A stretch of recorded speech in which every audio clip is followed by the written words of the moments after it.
Hello and welcome. We are back with a brand new episode of Shikar. The crowd goes wild. I've just been leaning more and more into the enigmatic nature of the word as every episode goes on. First week it almost sounded like English, Shikar. And Shikar. Now it just sounds like, you know, the most Punjabi of Punjabi. Shikar. Because we're being hunted now. Up on Jo Shikariyan. You know, it just sounds very like...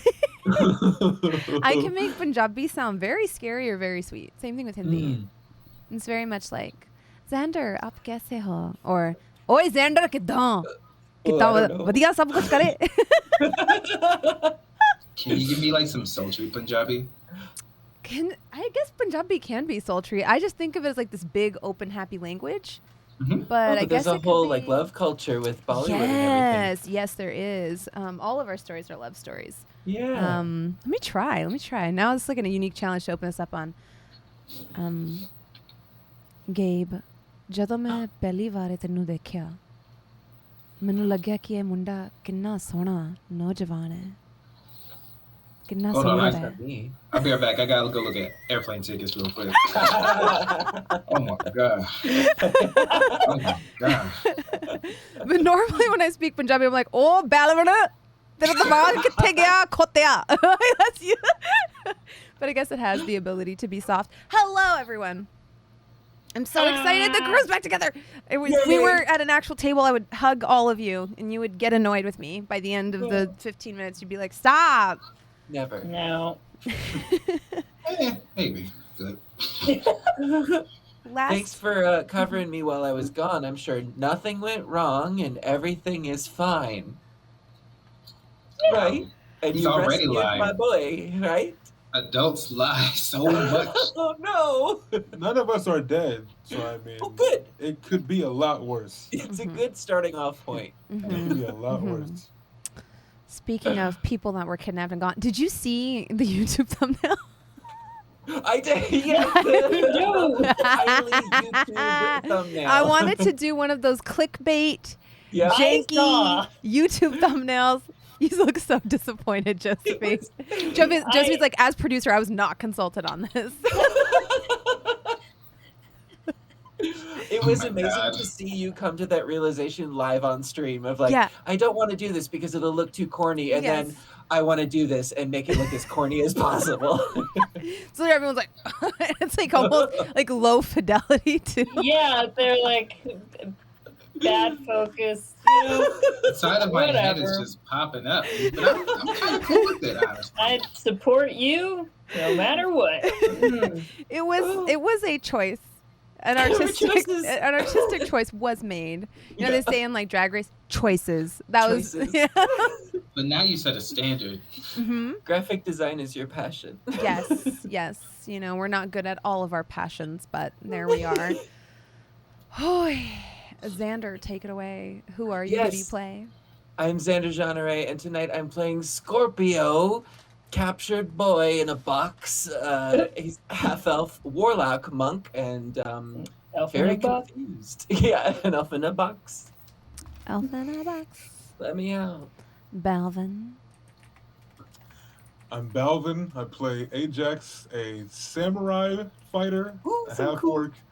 He's still navigating this new friendship and family thing he's got going on, but he's leaning back and forth in between both worlds. So we'll see where he goes next. Oh, great. Josephine. Hi, I'm Josephine. I play Nim Grimwillow, a tiefling bard child. Well, he's 13? He's 13. Wow, I can't remember. It was a birthday, but which one? Yeah, it was into teenage years, teenage angst. He's very confused all the time, but who wasn't when we were teenagers? He's cute though, so it's okay. So it's okay because he's cute. He should start getting acne. No. Tiefling acne, God, it has to be intense. Did you kill somebody recently? What? Yeah, he killed a few people, but he brought them back right after. They got better? I couldn't remember if you left them dead or not. No, I immediately healed them and have no more spell slots. That's where we're at. That's From right. the dead? It's fine. You can do that? No, they were knocked out, Oh. going to die. I think one is dead. Yeah. I think one died. Yeah, No. one you said was, I asked you if it was lethal damage or non-lethal, and you said it was non-lethal. And you did, and you said Nim accidentally killed them. Yeah, and then there were 2 that were doing death saves that you saved. Oh, you didn't remember Teenagers, that. am I right? Yeah, I asked you if you wanted it, and you said, I think Nim accidentally killed this one, and I said, okay. Yeah, it was completely accidental, but Nim might not know. Right. Oh, I thought 2 went down and we healed 2 of them. Yes, 2 were on death saves and you saved them, but for the first one, I think you specified that it was. Yeah. Well, I mean, all of them were lethal damage, right? But they didn't die yet. Okay. Right. Yeah, that's fine. That makes Or at sense. least that's what I remembered. Yeah. I think I may be misremembering then. I need to take better notes. Said the Because they were TM. definitely going to die if we didn't, So I was I don't know. Maybe I misremember. I just thought there were only 2 down. Fair I might enough. be wrong. Look at what Buddha said in chat. You said the dead one was not dead yet because it had only been 2 rounds. Oh, okay. You're right. He was still in death save, so he was close, and the other one had only taken 1. All right. I just have to say, almost. Before we do Gabe's intro, Domo, I love the "We Are Here for Shikar" copy pasta. Every time I see it, I get so hype. I'm like, It's so cute. yes. Like I get so excited about it. I don't know why. It gets me so hype. I feel like I'm a rock star going out on stage. So thank you and your community for that. I love it. It's the truth. Gabe, who are you? Who do you play? I'm Gabe. I play Valym, the half-elf druid. I don't know. I don't know if he's in a love triangle or not, but I guess we'll find out. I was having I was going through it with that realization last week. Who's the love triangle? Oh, Nim's mom? Yeah. I thought that was friendship. I hope so, but now I don't know how to read the lines. Nim's mom seems like a player. She does. And if that's the case, that's fine. I just want to know what I'm getting into. You know what I like about that, though? I think that also makes sense for Valym, who's like, people are confused. That's true. She made me a special cake and not her child. What does that mean? What does that mean? Carrot cake, too. Damn. Yeah. Carrot cake. The symbology is there. I can't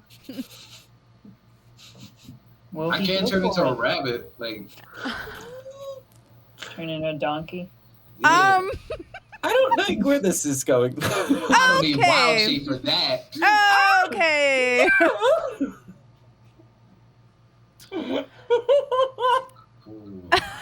Anyways. Valvin, help me, Valvin. What the hell Valvin! is going on? It's your turn. Introduce yourself. Hi. Hello.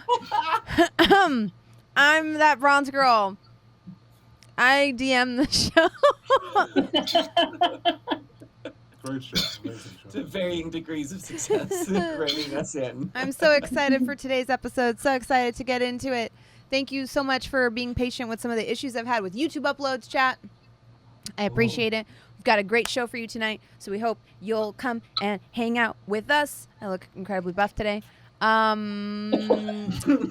Kane, don't put that in the highlight reel. Yeah. Vile avatar. Put it in the highlight reel. No. Put it in the highlight reel. The Breaking highlight the fourth reel wall. has us out here looking like demons. It Okay? does. We look like demons in that highlight reel. All of us. If the I don't Horns even fit. usually say anything bad, but it'll be found and put in the highlight reel. Last week it was like my being like, you guys are just such juicy role players. Cut. Like not even the part afterwards where I was like, maybe that wasn't the right word. Nope. Got me out here looking like a freaking harasser. There were some swears in there too that I heard. Ooh. Were there? Shut up, Sam. Maybe. No, you weren't there. Why did you watch it? Language. My poor elf ears. They're burning. Thank you to our sponsor, Roll20, for sponsoring this show. We appreciate it. Roll20 is a free virtual tabletop that you can use to play D&D with your friends. It's a great place to house all your character sheets. That's what we use it for, as well as session notes and things like that. Thank you, Roll20. Appreciate it. Yay. All right, let's get into it. My favorite part of the show. So we open on the camp where we spent last night. The sun is rising now. We've enjoyed the benefits of a long rest, so I hope all of your character sheets reflect that. Or actually, no, because then we got into a fight. So we've now enjoyed the benefits of a short rest in the aftermath of the combat that occurred at the camp last night. The individuals who we saw here have left, giving one sunny Florindale 2 days before they come back, but as the sun's first rays come peeking over the horizon and the sky is painted in hues of red and purple and gold, we see one golden-haired gnome sitting next to a tall, tired-looking half-orc. And she says, "Ajax, I feel like we've gotten closer lately. Yeah. And I think feel so. like I can talk to you a little bit." Always.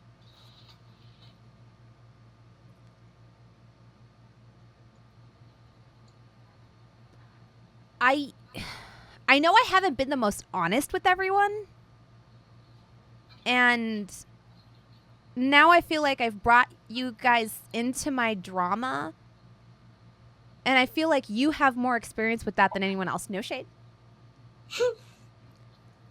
I just wanted to ask you what your opinions are about what happened last night. Well, I don't think you lying to us was out of malicious reason, was it?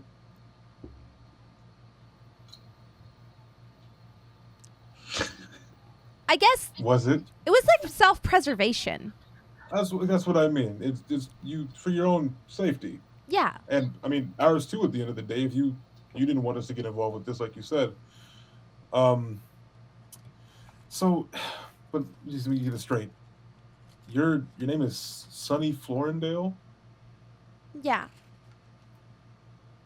and you're next in line in your family. Yeah. In what regard?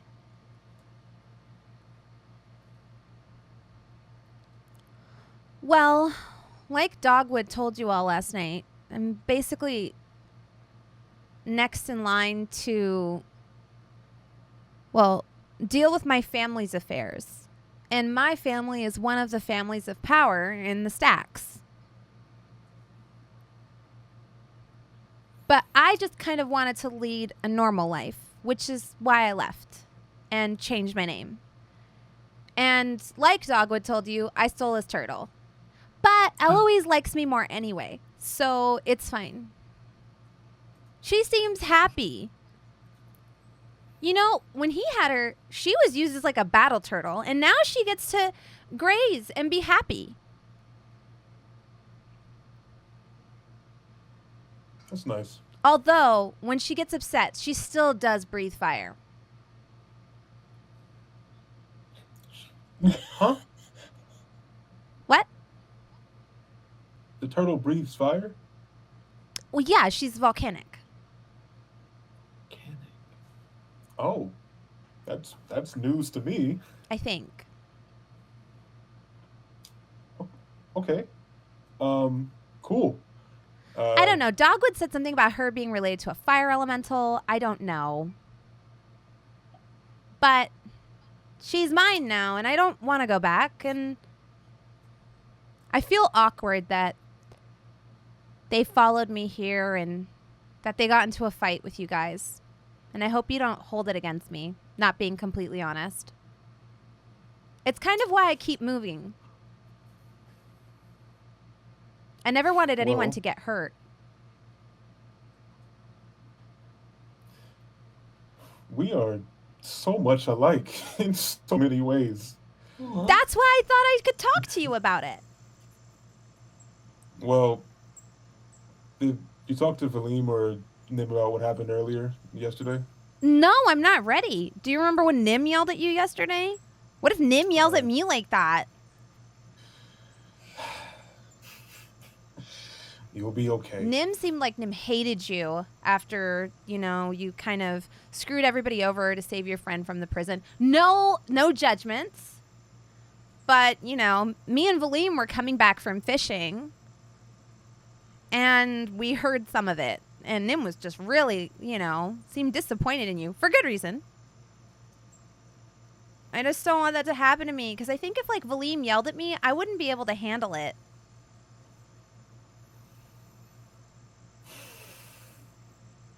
Yeah, I understand that. But at the same time, what happened yesterday, like you, I was trying my best to keep them out of it. I didn't want them to come with me. I didn't want anyone to know where I was at, to be honest, because I knew they wouldn't understand, because no matter how you explain it, it wouldn't be right. But what's right to someone else isn't always right to me. And I couldn't live with myself letting another friend of mine just go. And though the outcome was not what I hoped for, and I know Nim and I are going to have to probably talk more about what happened, Malesh is okay, and that's what means the most to me right now. Oh, speaking of, he left this for you. And she hands you a scroll. Take the scroll. Open up and read it. It has a handwritten note inside. And it says, "Until we meet again, brother." And behind this note is a very ornate gold-gilded parchment.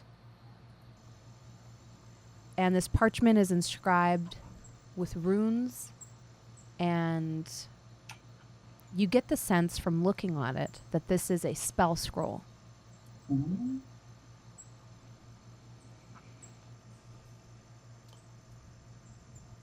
I crack a half smile at it, just I'm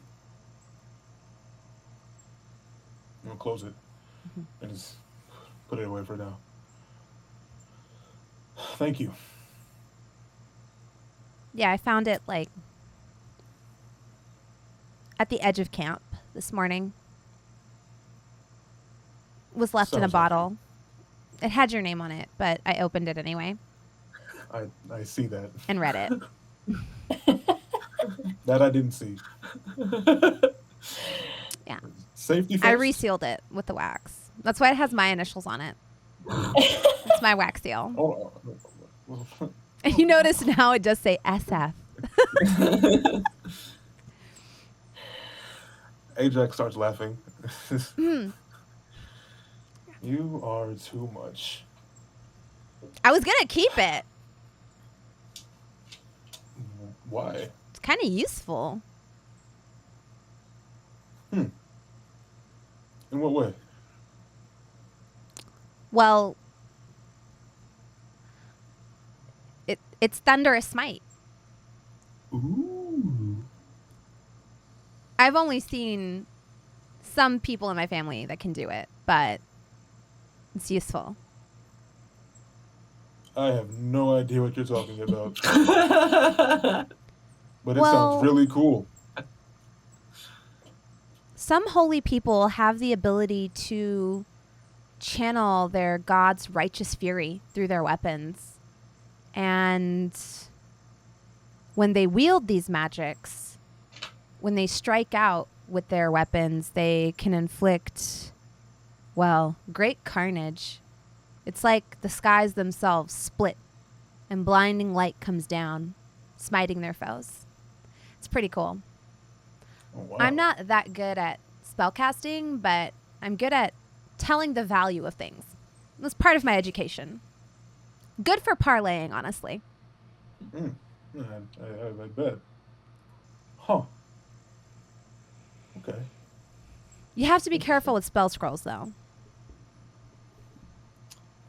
Why? Well, it's a lot of arcana just, like, enclosed in one vellum. So if you use them, you know, they kind of just dissolve. I see. Well, I'll probably just hold on to it for now, then. Yeah. And I mean, that's assuming you have the arcane know-how to even use it. I tried earlier and I couldn't, so. You tried to use it? Just to see if I could. Not because I wanted to take it from you. I would never do that, Ajax. I think we're friends now. I think so, too. That's what I'm just making sure.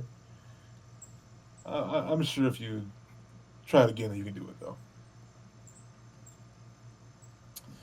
Well, we have the location of your friend.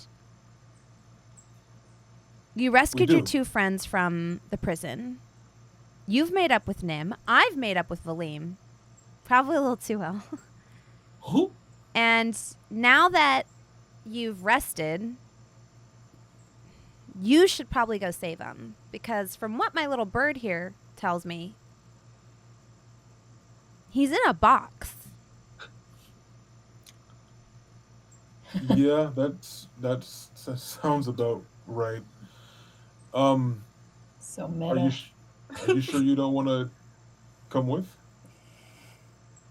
Honestly, I think I have some thinking to do about this whole thing.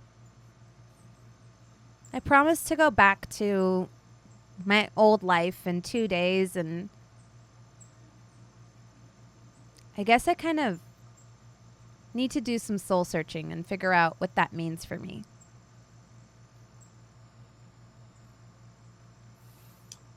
I understand that. But I think either way, I'm resolved. And she kind of gets up and stretches her arms over her back in kind of an anime fashion. Because I'm tired of running away. And even if I go back and decide not to redon my mantle of the Silver Dragon, I am going to go back and make sure they stop coming after me and just put a pin in things the right way. I've always been kind of conflict averse, and I think I need to start working on that. I'm proud of you.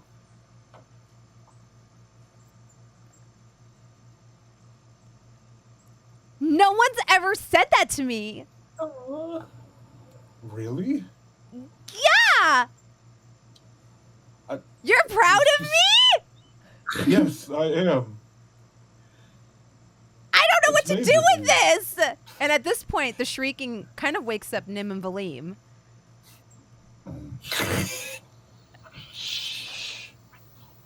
I don't know how to, I feel like I'm what's wrong? What's about wrong? to burst. Just okay. It's okay. You're doing great. Ah! And she lunges forward and throws her arms around your neck. Yep. I'm gonna lean over to Valym. I thought you and Sunflower.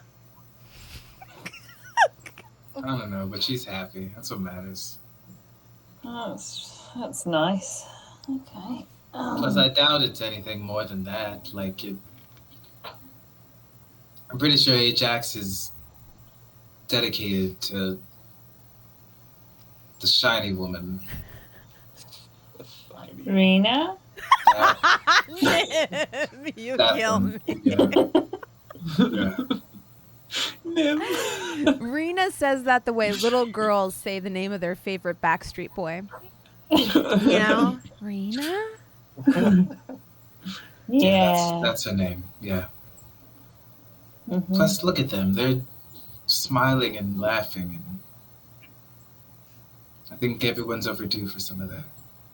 You do see she's like playfully punching Ajax in the shins. Mm. She's so small compared to him. She's like playfully punching him in the knee. Just being like, do with all this emotion? Hey. Put me down.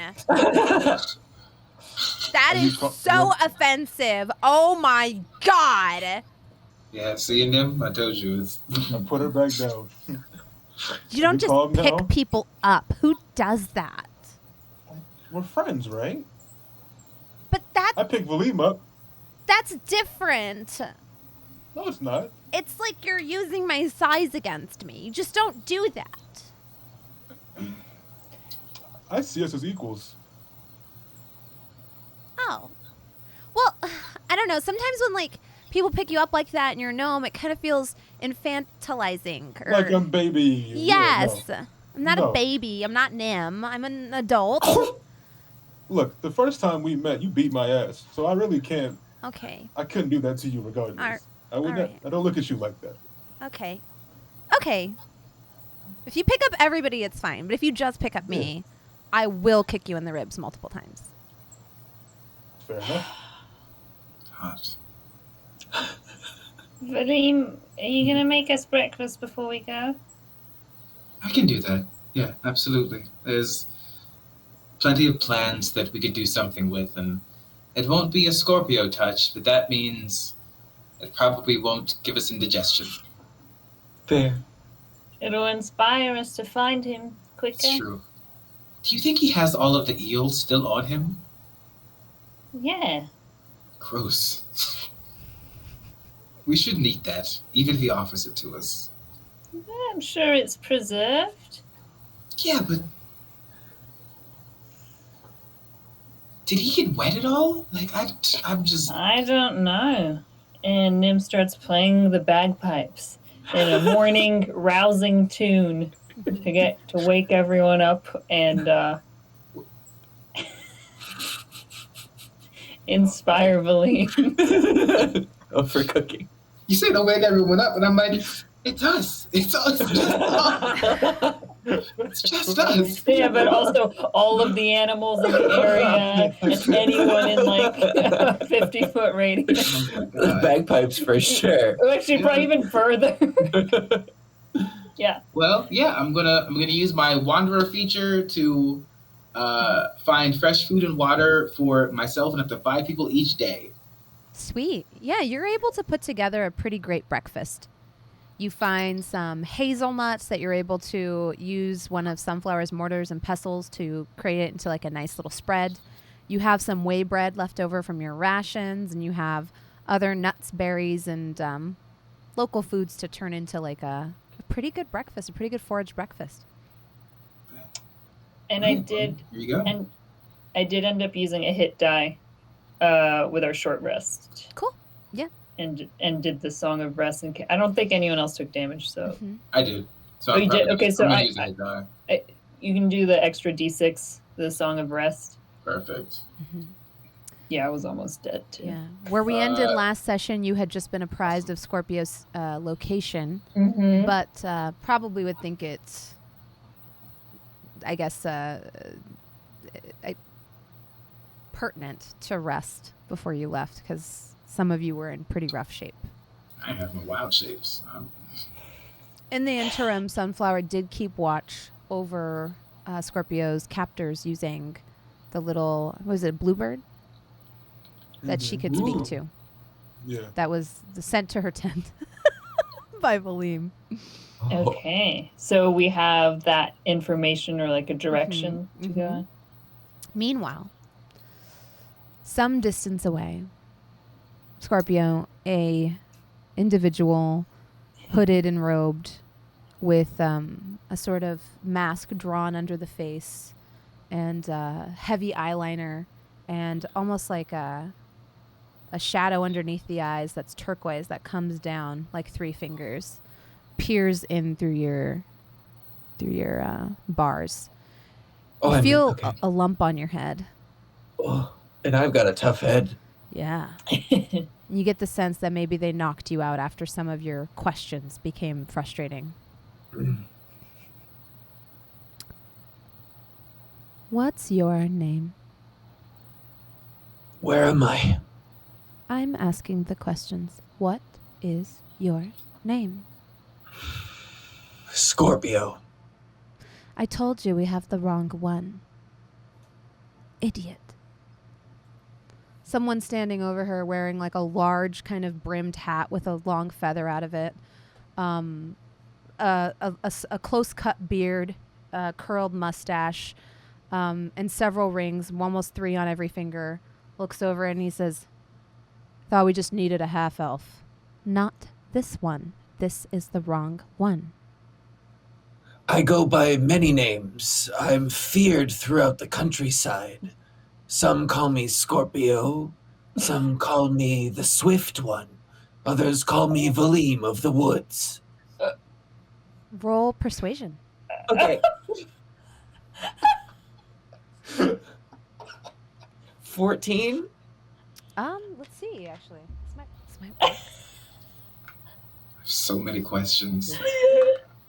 Oh, man. Huh. Maybe it is the right one. Why are you looking for me? Well, it's not us that's looking for you. Rather someone else. We're going to use you to wake her up. Is this a creature? I guess you could say something like that. Why should I help you? Because you have no choice.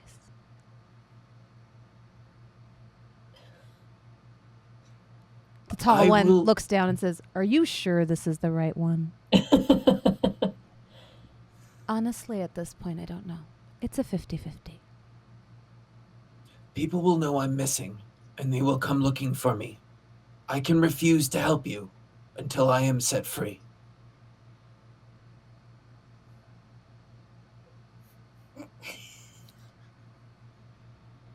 Roll persuasion again. Okay. Are you sure? 19. Oh. He is sure. He is very sure. They do seem somewhat capable. Okay. We'll let you out of the box. And they do. Where am I? You are by a rushing river that you've seen before. It is the River Lennar. Exactly how far along it you are, you can't be sure. There's a copse of trees behind you, and you are sitting at kind of an outcropping, a place where the river has kind of developed in a pool, and there's some rocks that have been strategically placed to make sure the water here is kind of gentle, if that makes sense. An area where people can bathe and wash clothes and things like that. You're sitting at the edge of that.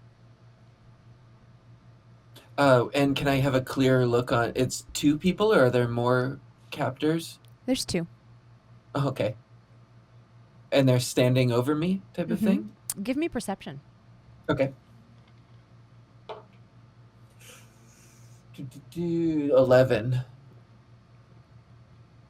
There's a tent to your left, but you can discern if anyone's in it or not. Where is the creature?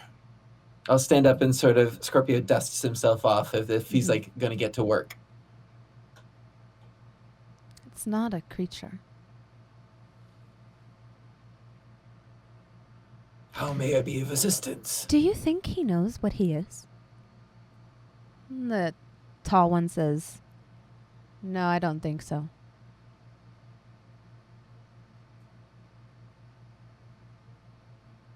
Am I to help you, or are we to stand here all day?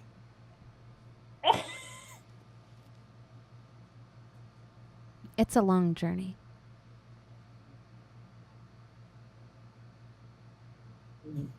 Where? South.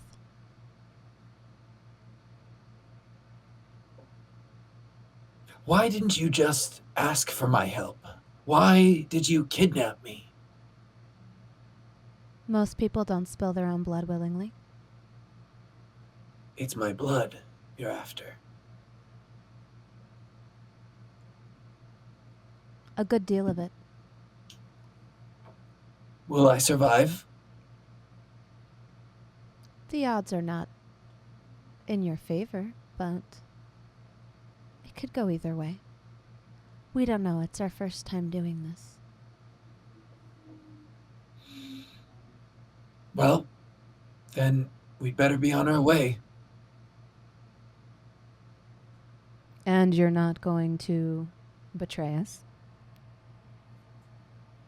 I'm lost in the middle of the woods, near a river. Where am I supposed to go? She takes I assume if I run, you will kill me. But if I stay with you, at least I'll have protection and get somewhere where I can get my bearings. True. She takes a finger and traces the scorpion on your headband. Why this emblem? Have you encountered a scorpion in the wild? No. You probably would not live to tell the tale. Maybe I will we shed my blood if you wish, but know that this symbol represents my vengeance. The roll- scorpion's sting knows no boundaries. Roll intimidation. I will. I'm scared. Yeah. A 17. Ooh. Let's see. Let's roll for him. I rolled a 1. I mean,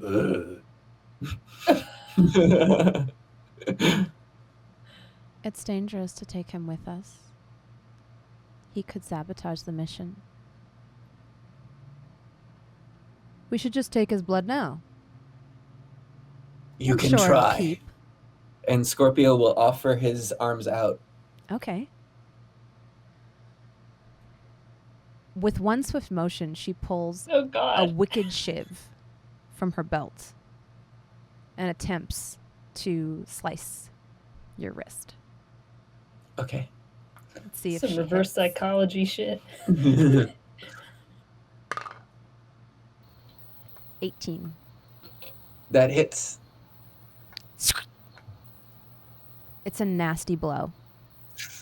Extending across as you put out both arms, extending across both arms. As soon as the blow hits, Mm-hmm. Scorpio innately casts Hellish Rebuke. Oh, perfect. Awesome. So that's a dexterity saving throw? Yes. For 12. You see like some of the flames whoosh, burst up in front of her. She leaps aside, but they still catch her. As they Yep. do, the thin scarf kind of around her face catches up in fire and burns off. And you see that the 3 fingers in turquoise kind of come all the way down her face, and that she is indeed a human with bronzed skin and dark hair that's pulled back underneath a hood. Some of the hood goes up in flames, and you do notice she has, human ears instead of pointy ears. As soon as the face is exposed, Scorpio rushes forward to headbutt attack. Okay, go ahead and roll damage or roll to hit. Would you say you're headbutting that bronze girl? Yeah.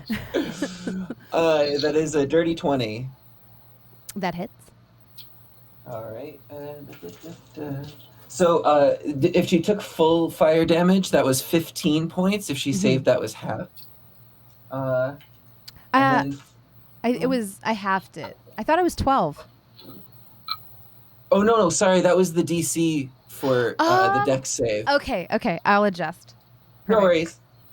Sorry about that. And then this is 5 points for the unarmed strike. Okay. And I'm going to spend a key point for Flurry of Blows. Mm-hmm. Good.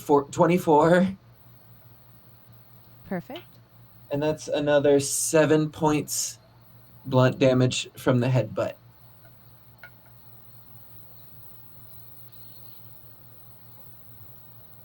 All right. So, boom, boom, boom. You connect. I'd say all of this is happening too. As soon as the hellish rebuke goes off, the scorpion symbol lights up in that flame, and he rushes forward, and it's like a brand stamp that he hits with his forehead. Yeah. Yeah. She And goes then hits again. whirling back, but as she does, you feel your blows connect. But as she does, and she quickly kind of rolls back from you and disengages, you realize that it was a bit of a feint. It was almost as if she intentionally took the hits.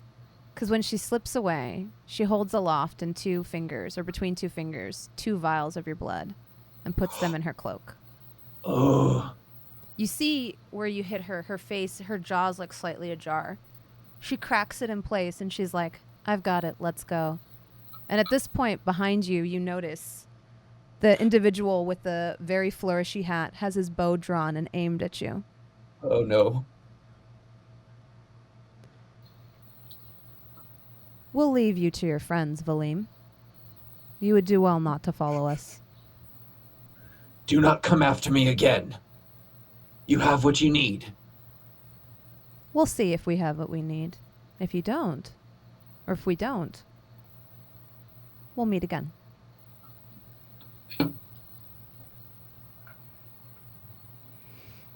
They get into a small skiff that's at the edge of where the rocks are kind of like separating the rushing of the river from this like little sort of pool that you are camped by. And as they leave, you just see a wicked smirk come up in the girl's face as she pulls out a conch and plays a strange, haunting tune. You hear this in the woods, the 3 of you, Valym, Ajax, and Nim. Also, Scorpio, you take 9 points of damage from the shiv and the bleeding that is inflicted on both of your arms. Yeah, as soon as they're sort of out of sight, Scorpio bends down and starts bandaging himself up and stopping the bleeding and just sits in place to medicine. Perfect. You hear that? I do. It's strange but melodic. I don't recognize the tune, do I? It feels less like a tune and more like just a strange call. It actually kind of rumbles the trees a little bit. Oh. Is it in the direction that we were heading already too? Yeah. Give me a perception check.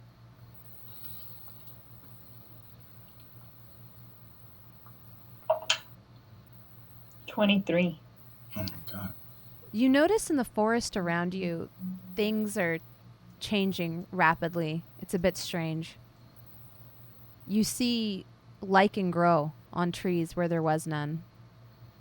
Almost ethereal in nature. You see fungus rise up from the ground from barren patches of moss. Valym, is this normal? Is this...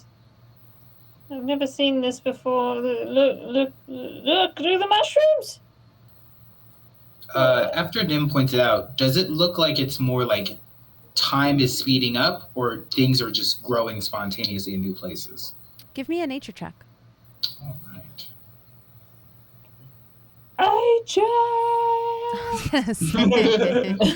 That's, you said nature? Mm-hmm. That's a 18. It seems like it's almost like a strange illusion, but it does feel like things that were here that are no longer here. Less like time is speeding up and more like time rewinding. It feels, I don't think it's necessarily real, but it feels like a glimpse of what was here before it was replaced or taken. It's so strange. Huh. How? Should we hurry? I don't like this. We should not hurry because Ajax isn't here. Yeah. I God, he's so somehow quiet. I somehow see Balvin. Wait, Really? you do? He said his internet went out. I know I'm. Oh, I can hear you, Valym. I can't Yeah. hear him. Yeah, I don't hear him. I Oh, hear yeah, him say yeah. hello. Oh, okay. Well, now he disappeared. Oh, I was That so was weird. confused. I was like, how does some of you hear him and some of you? Thank you for the raid, Becca. We're resolving some technical issues. Thank you for coming on in. We're playing some Wait, D&D 5th edition. Can you repeat what Valym learned from it? Because I was trying to figure out all the behind the oh scenes yeah, stuff. yeah. Valym was saying it seems less like reality. We can see you, Ajax. Ah, you're But, back. Yes. wait, but say stuff? Hello. I didn't. Yeah. Great. Yeah. Sweet. Okay. It seems less like it's reality, more like an illusion that's reflecting the past. What was here before it was torn down or replaced. Oh, it's an illusion. And I'll bend down and like touch some of the mushrooms.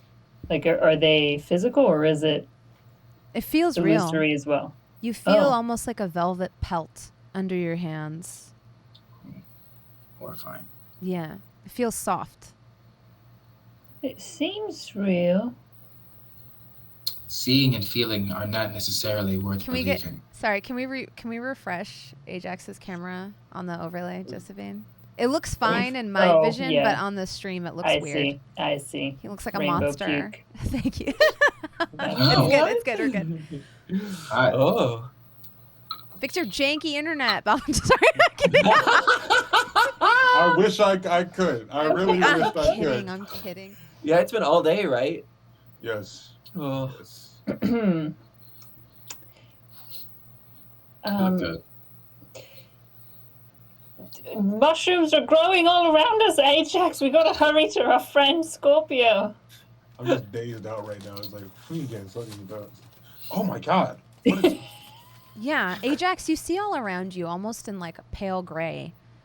Things are like you see lichen sprout from tree branches that wasn't previously there, and you see like mushrooms kind of sprout out of what was just moss on the forest floor.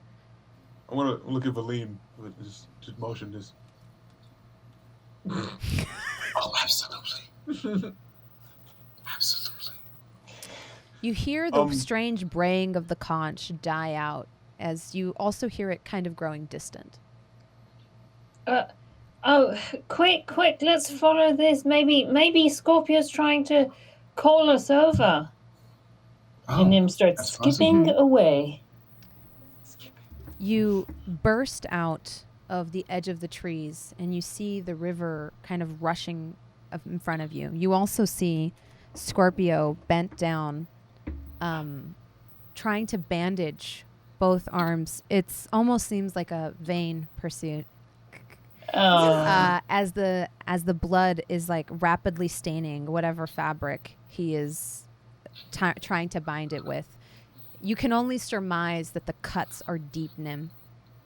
oh, over here. And Nim. Nim goes running to him and has no spells left, but tries to help you wrap up the bandage. Nim, be careful. There are people that are dangerous that are nearby. Keep What? a lookout. I'm gonna run, trying to catch up with them. Well, let me help you.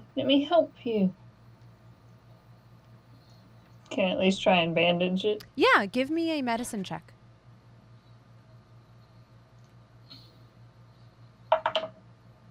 Just 5.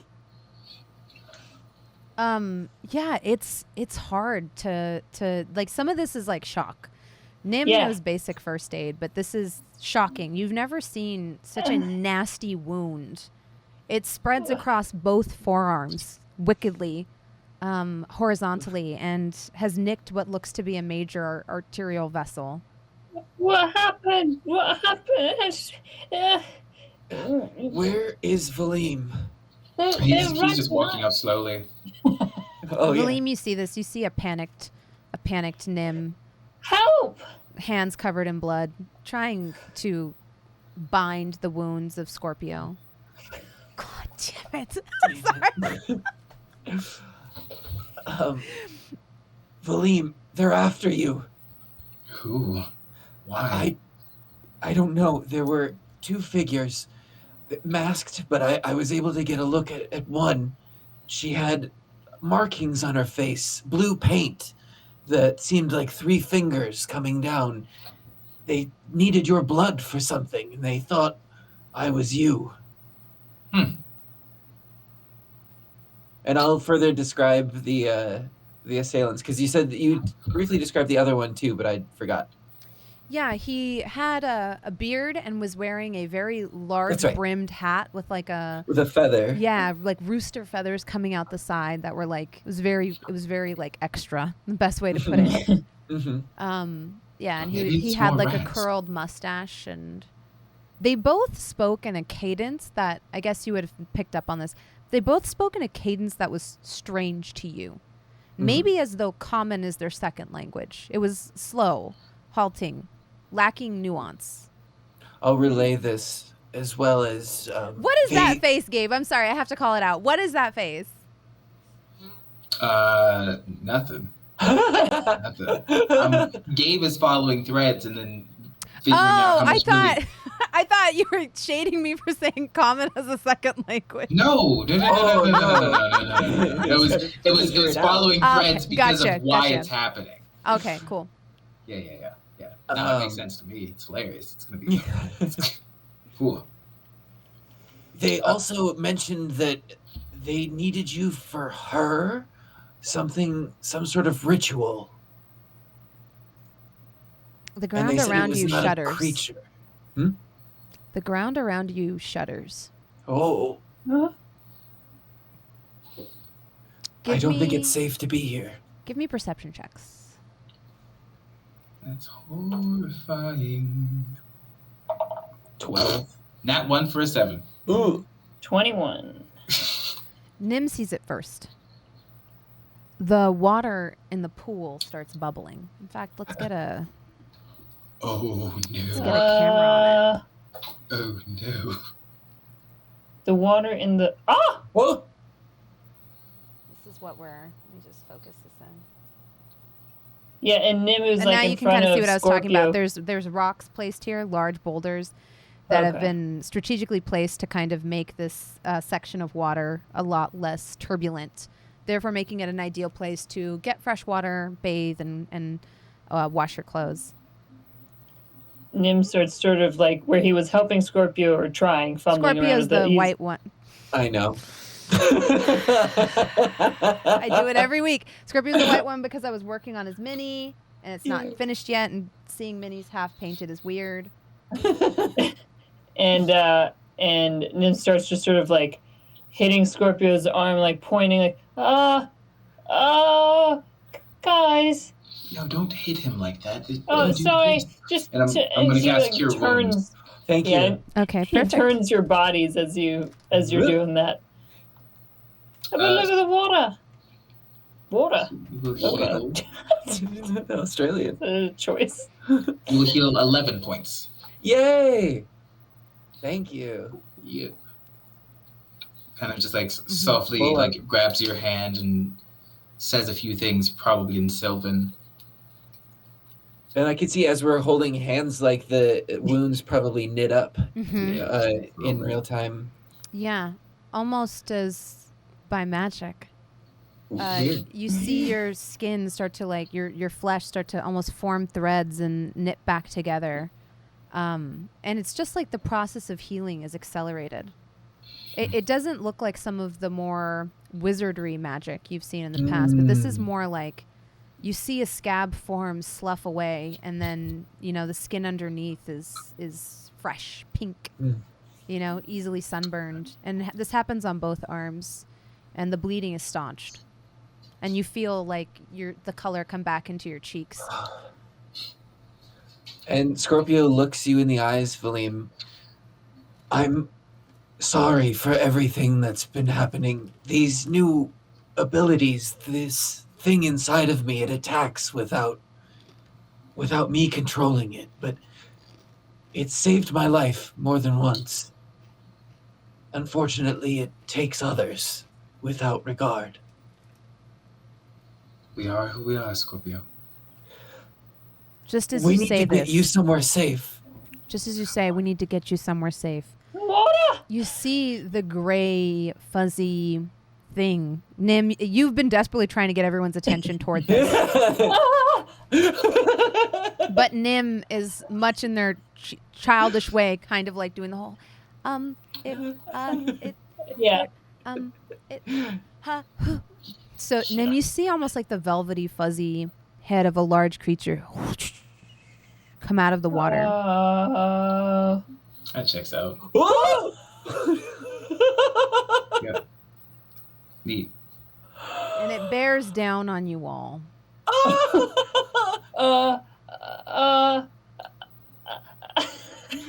The spice must flow. Oh, shit. Except this is a homebrew water worm, so just disregard these boulders here, all right? Sure, I love it. Oh my god. Almost like as though painted in grayscale, this creature comes rumbling out of the water, rearing its ugly head. It shrieks out at you, and as it does, you feel moisture like spray against your faces and then immediately dry. Ooh. I take a defensive stance. Roll for initiative! You said it's gray, like all of the mushrooms and everything we've been seeing? Yes. Oh, good catch. Yeah, I well, rolled a Nim's, 1. Nim's the only one looking. No, I'm just Scorpio has had a day. He's Okay. terrified. You rolled a 1? What does I that did. make yours? Oh, 4. 4? That's a 17 for me. 17. I got 15. Should we roll for Ajax or? Yeah, we could pull up his sheet maybe. In the Yeah. campaign. I feel so bad for poor Balvin. I know. That's Do you so think, is it frustrating. like heat messing with his internet, do you think? I bet. I know he's been dealing with It's that storms. there's storms. Yeah. Yeah. Oh, yeah. His initiative is +1. Okay. But we should just roll it in the app. Bet you he goes first. I can't roll for it. I got an 8 then. Okay, so you got an 8. I lied. For Yeah. Ajax. So you got Okay. a 9 total for Ajax?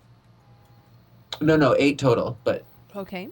I rolled a His- 7 plus the 1. His bad rolls extend even to when Yeah, others yeah. roll for him.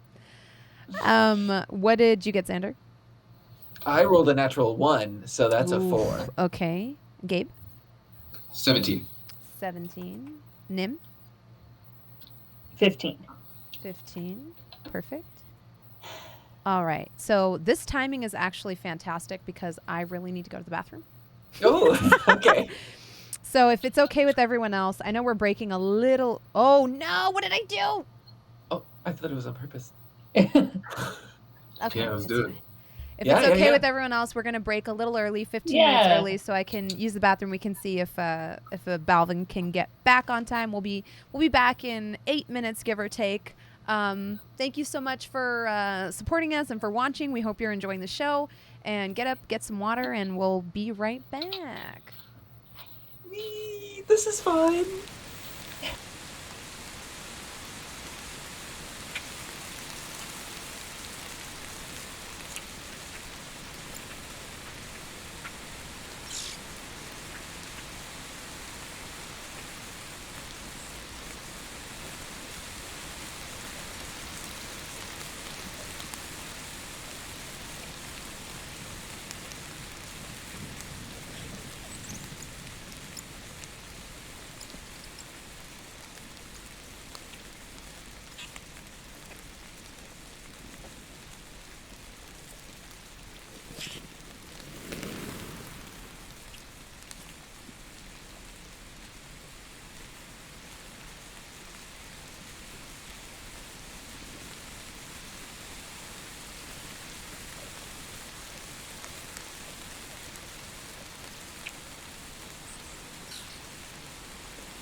people, we are back.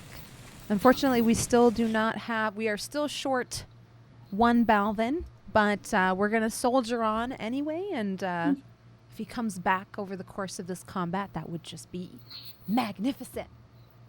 Yeah. Ooh. All right, so this is where we are at. Oh, you can see my mouse hand. Oh, awkward. I feel so naked now. I'm outside. Valym. Looks like some nice Yes. shoes in the background. Oh, thank yeah. you. They're alien shoes. They look cool. Even was- out of focus, they look cool. Oh, thank you. I crushed an entire potbelly sandwich during It that. was incredible. Yeah, so if you're like, gosh, that was a bit of a long break. Your girl was hungry. It was actually very fast. Yeah. It was actually Mach speed. All right, so I want to make sure my coffee cup didn't fall over. Tidal wave. Yeah, Right? it's coffee. Valym, you see this, like I said, almost velvety grayscale worm Mhm. come rising out of the small pool of water, shifting all of the rocks around it, moving some of those boulders that have created this makeshift kind of demarcation. And it comes up, it screams at all of you, flecking you with this water that seems to evaporate almost immediately. You don't even get wet. You move first. Without hesitation, he sprints towards the worm, brings a fist to his chest. As it comes out, a blue flaming scythe appears, and I'm going to cast Flame Blade as a bonus action, and then use my action to swing it into this disgusting abomination. Cool. Dope. So that is 23 to hit. That hits. All right, so he does a spinning pirouette, swings it around, and then it's just gonna go straight horizontal for 11 points of fire damage. Wow. The blade cuts through this creature's soft, almost velvety hide with ease. You can, but as it does, you almost feel like there's resistance, almost like you're hitting jello, and then there is none, Valym. Mm-hmm. It seems strange to you as your blade comes back into your hand. It feels like you're cutting something that's kind of rubberized and then cuts through cleanly. It's physical, but there still seems something wrong about this. All of it. Nim, you see Valym pull out his scythe and slice into this giant abomination. What do you do? There's a worm! He's gonna see the flame scythe, and he knows that he's basically tapped out with magic and sort of pats and pulls out an oil flask Woo. and goes to douse the creature. Yeah, I can either splash the oil onto a creature within 5 feet of me, or throw it up to 20 feet. But we're right next to it, right? Or... Yeah, you're within 5 feet, unfortunately for you. Right. Mm-hmm. So if it's ranged, you make a ranged attack. Do I still make a ranged attack? I'm going to say no. Given the scale of this creature Oh, right. and given how Okay. close you are to it, I would say that this hits. Okay. So on the hit, the target is covered in oil. Okay. If the target takes any fire damage before the oil dries, which is after 1 minute, Okay. it'll take an additional 5 fire damage Perfect. from the oil. Would you like to do anything else on your turn? Yeah, I'll bonus I'll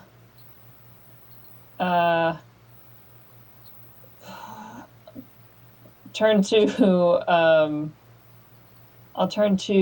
Scorpio and say, chop it up like the eels you love. And Bardic and Spoke. Okay, I'll take it. perfect. D6. Yeah, D6. Awesome. Thank you. You give Scorpio these encouraging words, and just as you do, the creature hurls one of the stones from the barrier, sucking it up into its mouth. You see it go flying, chunk, chunk, chunk, chunk, chunk, and it strikes Ajax, Oh. knocking him out cold. Oh. and dealing a small amount of damage as well. Oh no. That I'll keep track of here. You see this rock go flying and strike out at him as the worm lets out another strange ethereal shriek. You almost feel it in your minds. It seems to pierce the veil of time and space as it shrieks at you. Scorpio, you are up. Just as a point of order, as that happens, Scorpio is not the only one in his mind. Does Whimsy hear this as well? Yes. Whimsy? It seems that we've got company, he says in his mind. Roll a... Give me a luck check. I guess just a naked 20, unless you have something that gives you extra luck. No. 18! Not bad! He says to you... This is very interesting. This entire session has not gone how I planned. He says to you gently, you feel like the world gets quiet. The sounds of the river, the sounds of the worm fade away. And for a moment, it's like it's just you and him. You feel enveloped in sickly green flames. And you hear the voice say, a paltry illusion performed by the desperate. Let's work together to unravel this then. You hear him kind of like, you feel like a thrum in your brain, almost like you're chewing on aluminium foil. Like it's you know that feeling. Yeah. So with this, Scorpio in the physical realm is going to sort of do a backflip from where he is in front of the worm and land on the projected boulder next to Ajax. Yeah. Just to kind of see how Ajax is doing, like he's still alive and breathing. Yeah. He's alive, his chest is rising and falling, but there is a little blood streaming from his head. As Scorpio is flipping, you can see that he's forming symbols with his hands and imagining outcomes to help see through this illusion.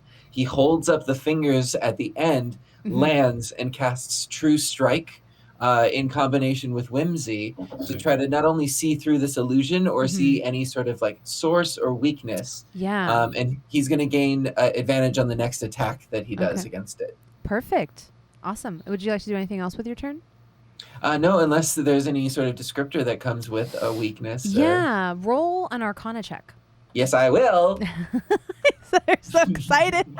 I've got a +1, and I'm gonna remember inspo too. Yeah, you have inspo. And I'm gonna use my inspo.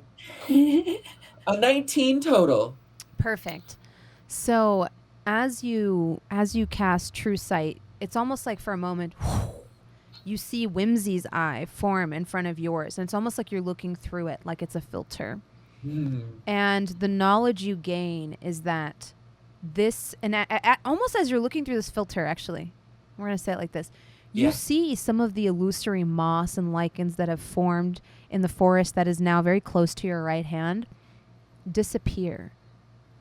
And it gives you the sense that maybe you only have to survive this illusion for a small amount of time before the magic binding it to this realm of existence wears off. And then the world comes back into focus in color. And Scorpio immediately breaks the trance and says, "We just have to stay alive. It's almost gone." Valym, What? you are up. I'm not exactly sure what that means. So I'm going to swing at it again. I do think the one thing is that when you flipped out, you should have taken an op attack. Okay. I think that's the one spot where I messed up. I apologize, chat. Yeah. You know what? I rolled a 1. Yo. So everything works out, and that scene went exactly how it went. Fate. All right. Thank you, Valym, Fate. you are Glad up. you did that, because that means if I move, I won't initiate one. Oh, God. Well, that's a nat 20 for a 26 to hit. Perfect. Yeah. So it takes, Jesus, it's like rolling a fireball. 26 points of fire damage. Wow. Woo! And this is with your scythe, right? Yep. What? You're making quick work of this. Damn. Just cutting through it with ease. You see it reel back and notice that your attacks have found purchase. Whatever you are doing is working. And in some ways, you almost start to see some of this like velvety hide start to fall off. Yeah. Nim, what do you do as a piece of this thick, fuzzy fur falls at your feet? Ah. And as it does, it almost forms into a million worms and then sinks into the ground. Ah. Does it catch on fire because of the oil? Yes, it yeah. does. So go ahead and Extra roll five. an extra 5 on top of that. Perfect. Okay. Dope. Mm-hmm. So I said how much? 6. 26? Yeah, so then it'd be 31 fire 31. actually. Mm-hmm. Wow. That's a He lot said- of damage. He said, "Just keep fighting." Don't die. Stay alive. We're so close. Can I do a ranged weapon? Like if I aim at the head, will it be a penalty? It'll be at disadvantage just because there's so much commotion. Technically, you're Okay. engaged in melee combat. You could No, try let's- to step away. I could what? You can move because it, Oh, like it disengage? act. Well, no, it Oh. already attacks Scorpio. Yeah. So it doesn't have its reaction. Oh, hasn't gone again yet. Yeah, I'm gonna back up. Perfect. Okay, and he takes out his Where would you like to crossbow back out loot. to? Actually, Scorpio's. It sort of like backs towards, Ajax and others, and is strumming his lute, and then fires a shot of the crossbow. Ooh, can you fire from the loot? Like Yeah, it's a crossbow lute. Yeah. Amazing. Classic instrument. Right. We call it the lost bow. Ooh. Okay. Roll to hit. Okay, so then let me sorry. Do does a 15 hit? No. Ah! Just Oh no. misses, trips over a stone on the way, and then you got this, Valym. Party crossbow for you. As they all Yay. back away. Yeah. Support. Class gun of support. Let's see. Can do quite a bit here. Seeing that it's covered in flames and writhing in pain, it hurls another boulder at the three of you bunched together. Mm. It goes flying, tunk, tunk, tunk, tunk, Oh no. landing here. Give I like me the a pain. dexterity saving throw, Nim and Scorpio. Oh, that makes sense. Okay. 17. Perfect. You'll take half. Okay. Oh. 7. You'll take whole. Ooh. Uh-huh. 11 points of bludgeoning damage for Nim. Ooh. Do you want to round down? Yeah. 5? Yeah, we can round down. 5. What? Yeah. What? 5 for Scorpio. As bam, this Oh. this rock nails you almost directly in the chest, Nim. Hellish rebuke. The rock? Ow! One crooked finger comes Yeah. out as something inside you awakens. Go ahead and roll your fire damage. What is your save? It's a dexterity saving throw. I got a 19.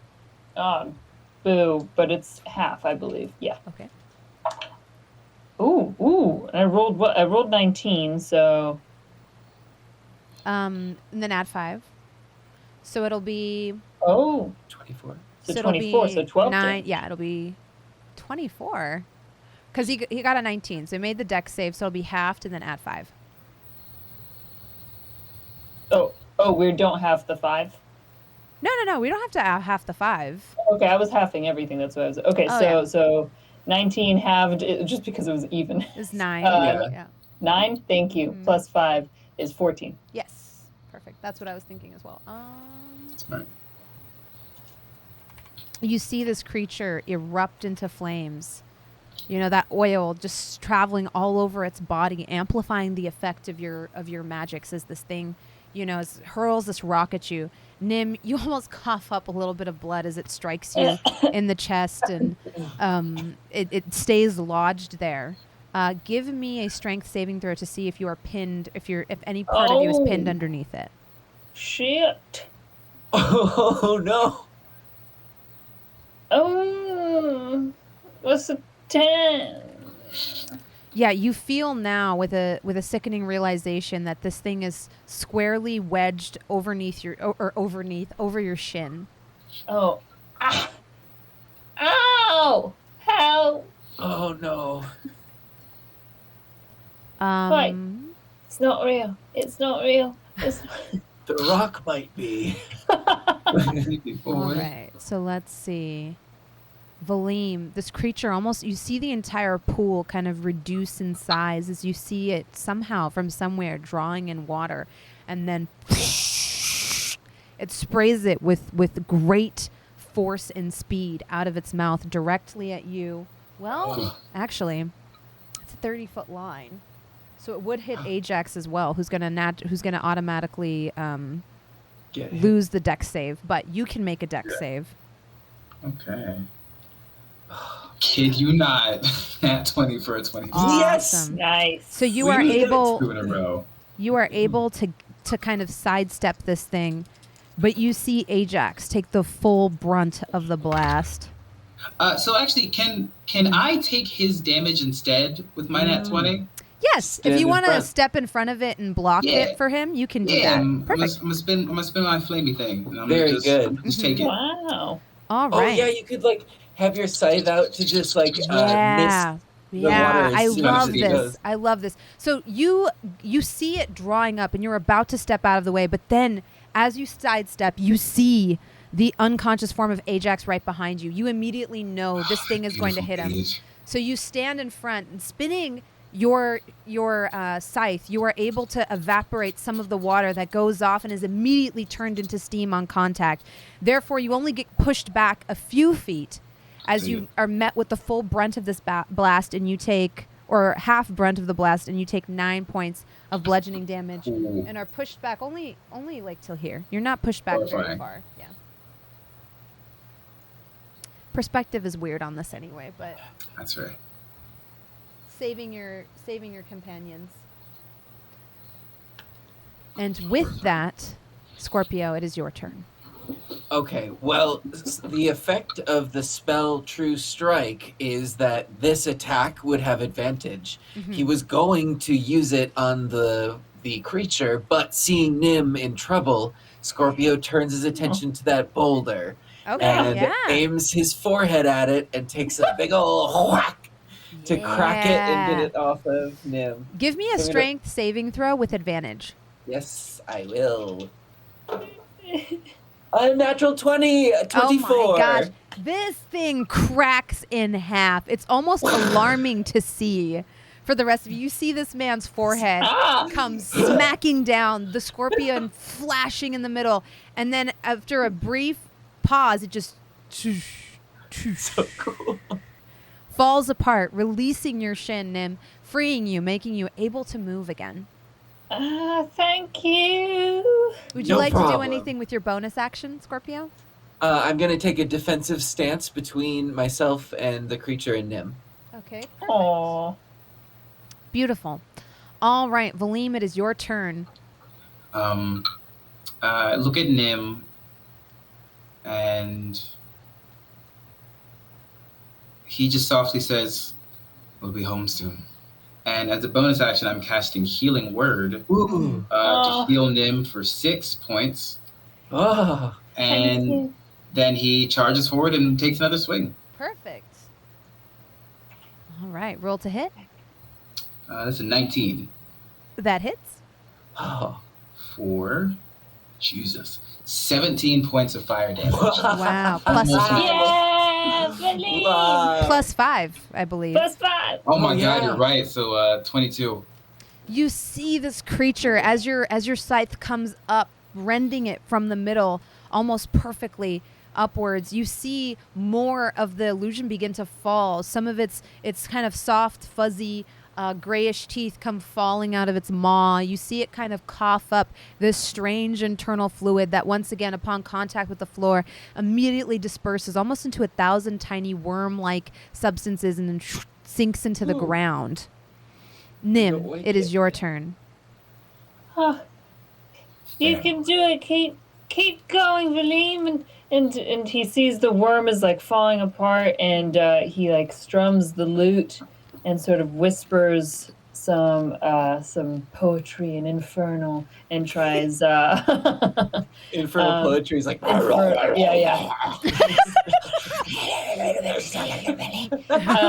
and cast Memento Mori, which is just a wisdom saving throw and psychic damage. I don't know if it'll work on whatever this is, but I got a 14. It is 14, so does that mean it saves? Do we usually do meet it or beat it? I don't. The attacker normally. Tied to the attacker. Yeah, so if you're the attacker, Nim, go for it. I always forget my own rules. I know the rules that are like in the book, but I feel like I usually, if it's the person attacking and they meet it, I usually say they win. Yeah. Okay, so it's two damage, but it's got disadvantage on its next attack roll. Okay, perfect. Nice. All right. And then Ajax still passed out on the ground, pinned, hand underneath this giant boulder, lays there unconscious. It's weird if you were to look closely at the boulder inlaid in like the stone, it just says Spectrum. Strange. Yeah. The creature is going to open its maw and try to bite down on you, Valym. But it's doing so with disadvantage. Let's go. Yeah. So the lower was... So that's a 21, even with disadvantage. Yeah. It bites you, dealing... Oh, God. That has got to look terrifying, right? Like this is good. Dealing 9 points of damage. Awesome. You feel yourself like almost like you're going to get engulfed for a moment, but there's nothing to be engulfed by. In fact, this is the strangest sensation in the world. As this like giant velvety maw like bites down on you, you feel it rake against you. You feel that it's real. It also, like I said, from the inside, it's almost like pudding. There's like nothing there. Oh, pudding. Pudding. That's significant to Scorpio. Yeah, it's almost like there's nothing there, as though it's already coming apart. Like the illusion is already breaking from the inside. It's then going to draw itself up and try to launch another boulder at the party. Let's see. Should we try and eat it? No. Yes. Pudding. Give me a dex save, Scorpio. And since you're standing in front of Nim won't have to save. Oh, 15. With a 15, you are able to, with one quick strike, doosh, hit the boulder aside, making sure that it doesn't hit you or pin you. Your arm does take some damage still from the bludgeoning force, but it's half of what it would normally be. So it's 4 bludgeoning damages. You feel the impact against your arm, but you were able to like I said, push the boulder aside, standing strong in front of Nim. Yay! And then it is your turn. Oh, okay. So in my mind, well, Scorpio doesn't know the inside of the worm yet. The puddingness. Yeah. But he sees Valym sort of get sucked up into this thing, and as soon as he knocks that boulder away from hitting Nim, he's going to rocket forward, forehead first. Yeah. Trying to loosen its jaw that's around Valym, like spit him out. Yeah, for sure. That is a 17 to hit. That does not hit. Oh no. That's all I'm going to do for now. 17? Yeah. Oh shit. Okay. But yeah, he'll land directly next to the creature, ready to attack again. Perfect. Valym, you have a very clear shot. So anything you roll, you'll roll with advantage. Let's go. Mm-hmm. I am going to, while I'm inside of this thing, Mm-hmm. I'm going to cast a 2nd level healing word on myself. Okay. As a bonus action. And he just says, no more regrets. None more.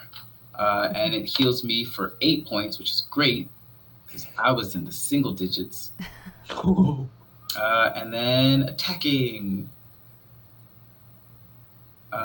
Dirty 20. That hits. Wait.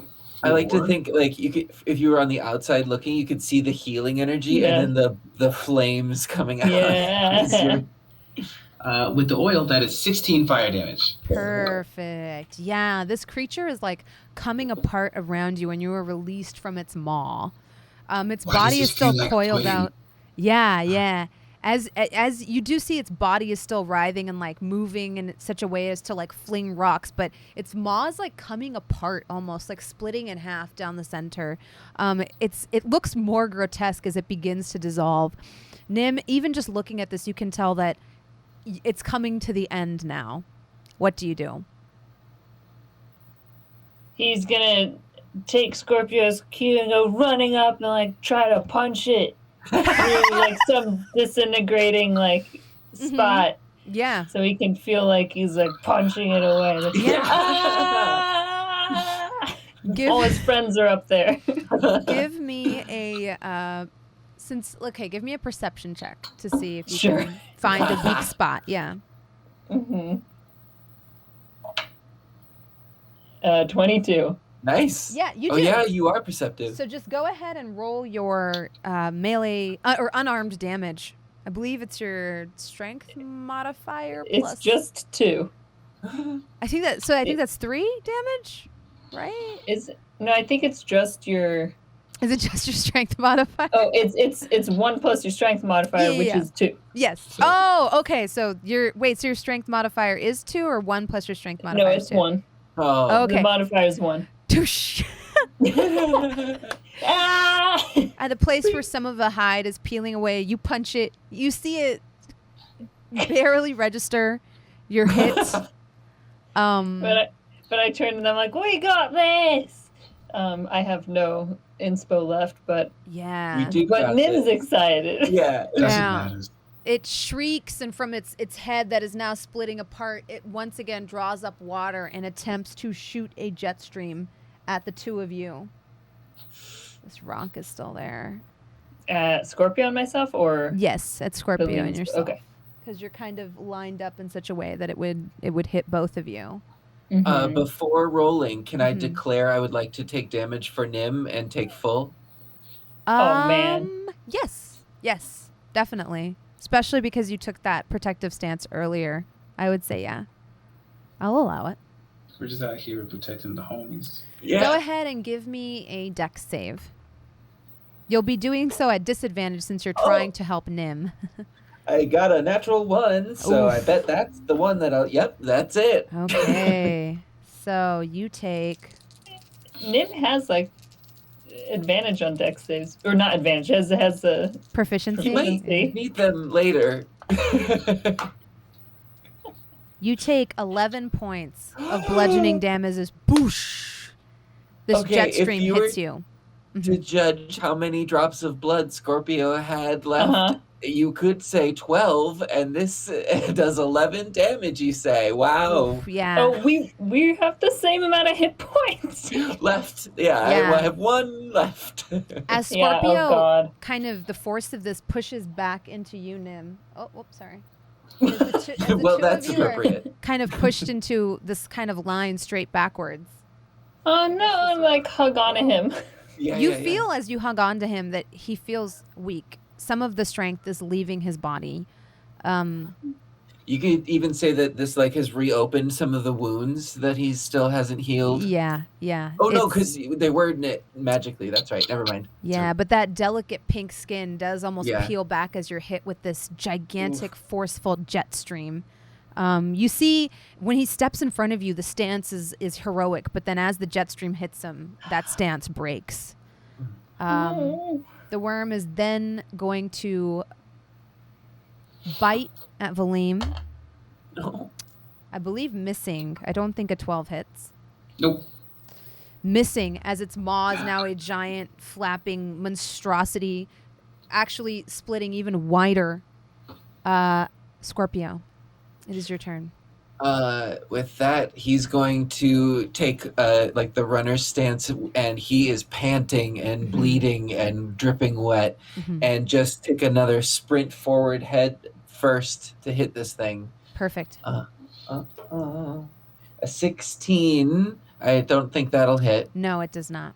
I'm going to spend another key point for flurry of blows. Ooh, let's see, a dirty 20. That hits. Okay. And 6 points of bludgeoning damage. Okay, perfect. And that's all I got. Yeah, as you punch, doosh, doosh, this Flurry of blows creature... is 2 attacks, Xander. I did. Oh, I can do it again? You rolled 1 attack and then damage for that attack. You didn't roll your second attack for flurry I of blows. missed the first attack.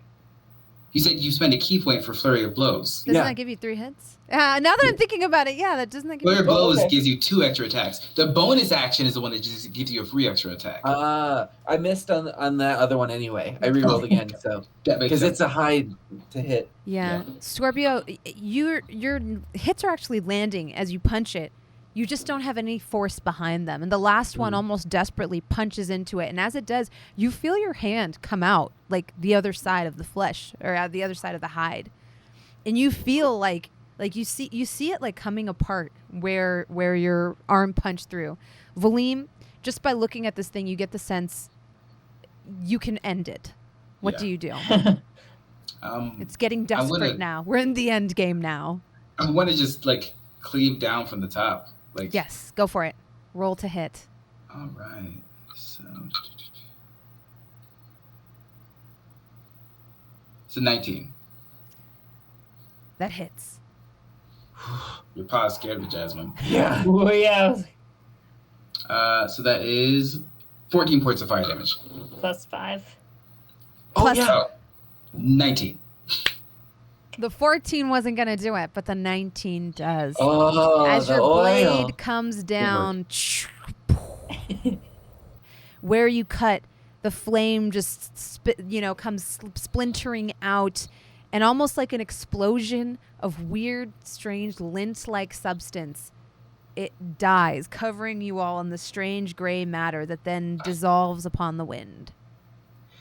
Seeing this up close, and Scorpio is like delusional at this point, barely hanging in there. But he's reminded that putting substance was a lot like Lulu's patron, and the barrier that was used, that magic. Is that similar at all to what's being used now? Give me a Arcana check. Okay. I feel that was gross. An 18? This does seem like some strange manipulation of chaos. Chaos magic. Okay. Yeah, it does seem like the entropy of the universe is being manipulated here. And from your Gotcha. knowledge of what Lulu told you, it kind of feels like someone is perverting or manipulating the passage of time, almost in some ways. But the magic is unstable and chaotic. Got it. Okay. Where Valym may interact with the natural ley lines of the earth, you interact with the universe's entropy as a warlock. So you would know that this is just that puddingness material is almost like a physical manifestation of entropy in the universe. Wow. Can Okay. I piggyback like off of looking into this with a mix of like investigation or arcana? So satisfying and to do. it Huh? That seemed satisfying. Was it as satisfying as it looked? Yes. Yeah. I bet it was. and trying to figure out perhaps the source, like where I would think that something like this would come from, or if would it need to be nearby, just any sort of like detail on that aspect. Give me a history check. History. Whoa. Not what I was I will say you trying just to hear Scorpio muttering all of those things under his breath of like Right, entropy of the okay, universe, okay. blah, blah, blah, blah, blah, but he's dazed. I think Nim's trying to make the connection of like we heard music right beforehand, like Yeah. and like Oh, yeah. what's connected here. In that case, give me an intelligence check. Intelligence check. Oh God.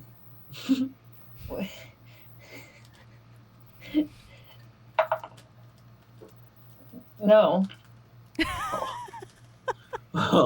a natural one. Oh no. Oh, yes. Total of 3.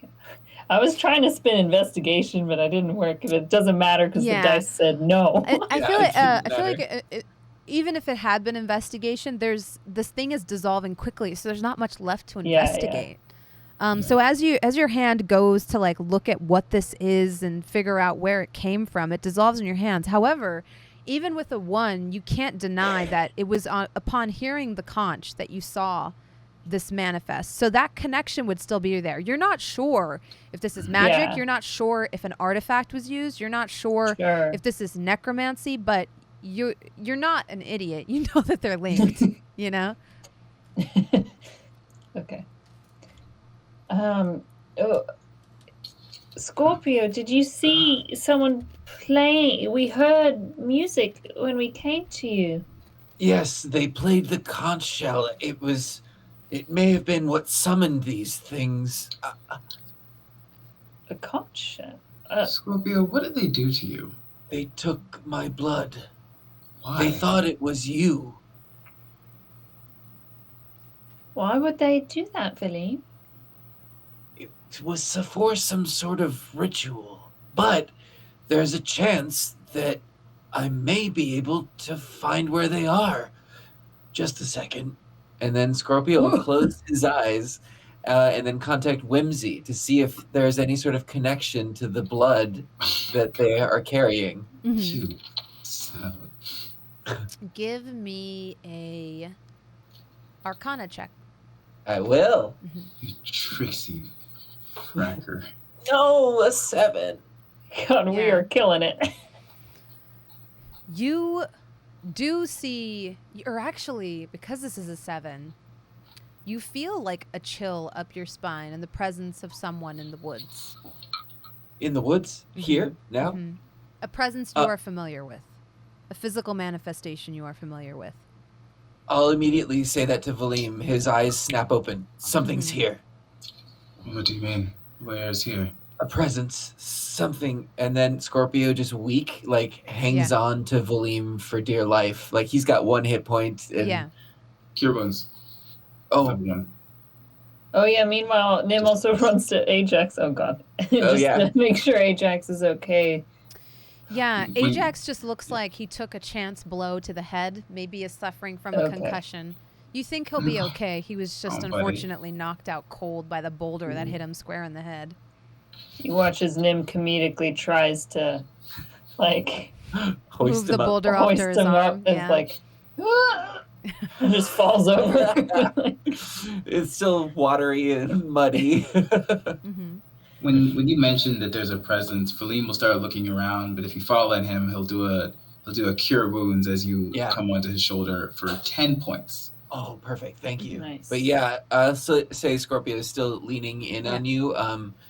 More also for protection. He knows that they're after you. Mhm. Yeah, not as the you first. as hanging on Valym, as Valym turns to face the woods, you see the familiar cloaked figure of an individual you talked to on the steps in Solace Point a few weeks ago. Clothed in Ooh. emerald green, with shoes that are gilded. Lulu? No. I love the line between Xander and Scorpio. Not remembering. No, it's not. It's the same. Scorpio has memory problems. Yeah, you would have. I feel like you get the vague sense that you've seen this physical manifestation of your patron before, but I think it's on brand for Scorpio to not remember it too. Yeah. He definitely says Lulu. I see what you're saying. Mhm. Yes. You see the glint of, very clear, almost unsettling eyes underneath the hood. Whimsy. Mm-hmm. Valym, you don't see anything. What is with you people and taught me the things that I can't see? I swear. Also, whimsy is just a word to describe a feeling. The patron's named after a feeling? He used that word one time and it kind of stuck. That's not even his name? But it is for me. Anyway, Scorpio, you should find out his true name. Oh my god. I'll put it on the to-do list. Oh yeah, Asmodeus, but I just called him Whimsy. But this is how we might be able to track the blood that they took. Question, we do want to go to them. We're positive about that, right? Valym, if it's true that they need your blood for a ritual and it doesn't work, that means they will be coming after you, and we don't know where or when. It might be advantageous for us to seek them out first, while they still think they have what they wanted. I could just run away, and then none of you would be in danger. But you'd be in danger for the rest of your life. We want to protect you too. He's like still trying to shove Ajax like up into a sitting position at least. He's like back on the floor and feet against Ajax's back, like pushing him up. And he like talks as Ajax lifts his hand. We get the Bernie's. We want to help you too. Are you sure about this? I mean, I might need a little bit of a rest, but yes, I want to help. We should rest. Nim begins playing a tune on the lute. Is it a resting song? It is a resting jaunt, if you will. Okay. Valym, make a... Let's see, this would be make a wisdom saving throw. Dope. Ooh, real good at that one. Okay.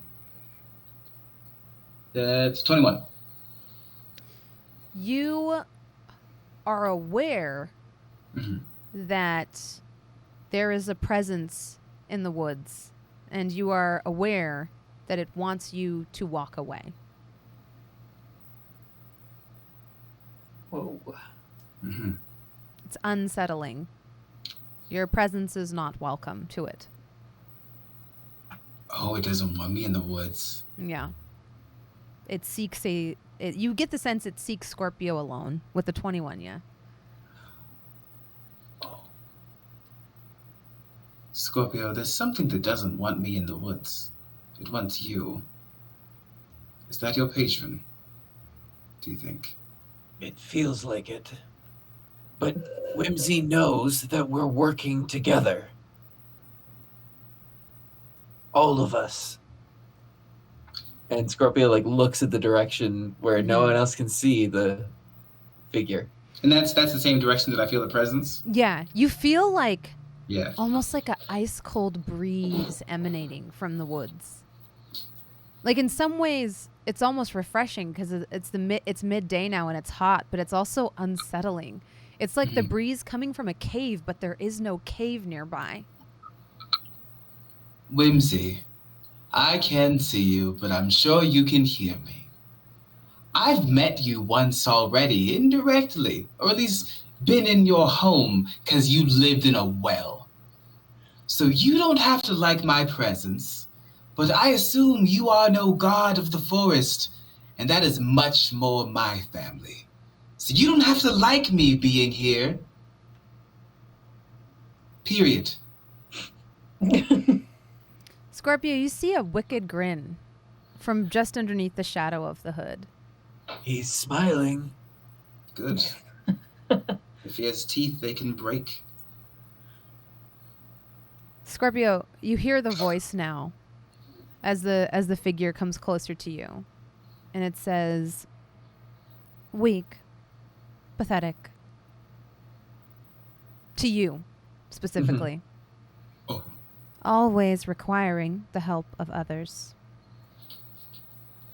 Useless.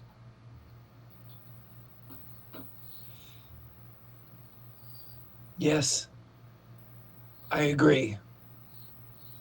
A I am all worthless. those things and more. is this allowed? Yeah. Yeah. It sighs. I ask you for less than you ask me for. Name your price. It I understands. know their name. As you say this, it says, it understands at last. It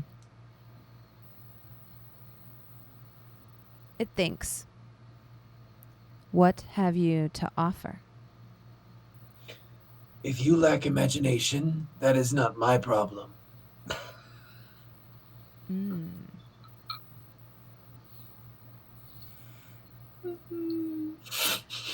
What if your patron is a prince of the hells? And you're like, shut up. I was partially being cocky for a few seconds because it felt bold. I learned it from watching you. That's fair.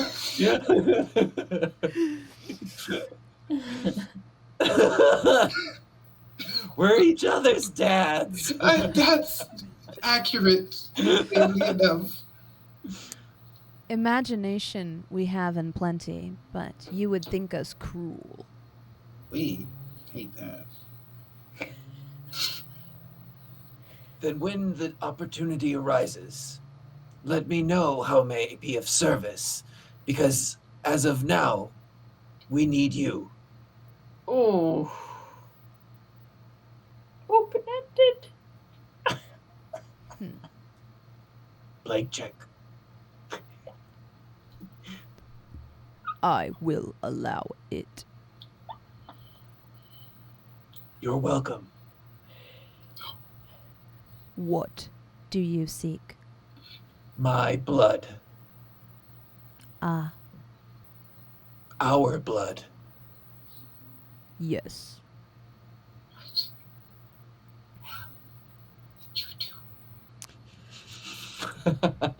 It he pauses, pacing back and forth a little bit, and then points a beautiful gloved hand.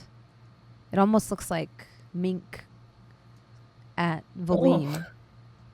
At Valym? Mm-hmm. And says, my price is simple.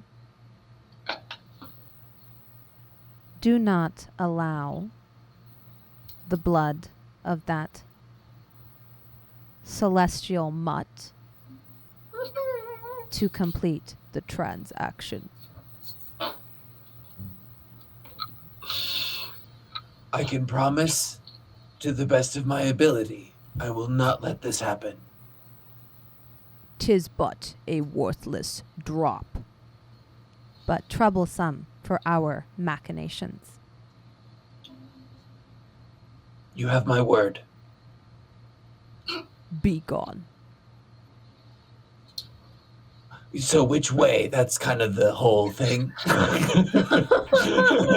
As you say, which way, that's kind of the whole thing. The figure disappears. For a moment, you wonder if he even listened to you. But then when you turn around, you see almost like a dot, barely, faintly in outline, of a red far in the distance along the river in the direction you saw the two figures leave. You almost see like an aura. It almost looks like a firefly. It's so distant and faint from you. I imagine that Scorpio's eyes are sort of glowing in the twilight as he looks off in the distance and says, I know where to go, but we need to take care of Ajax. Of course. We'll just pick him up. Panfleets. But we could Okay, maybe resting is what Nim is referencing. Oh.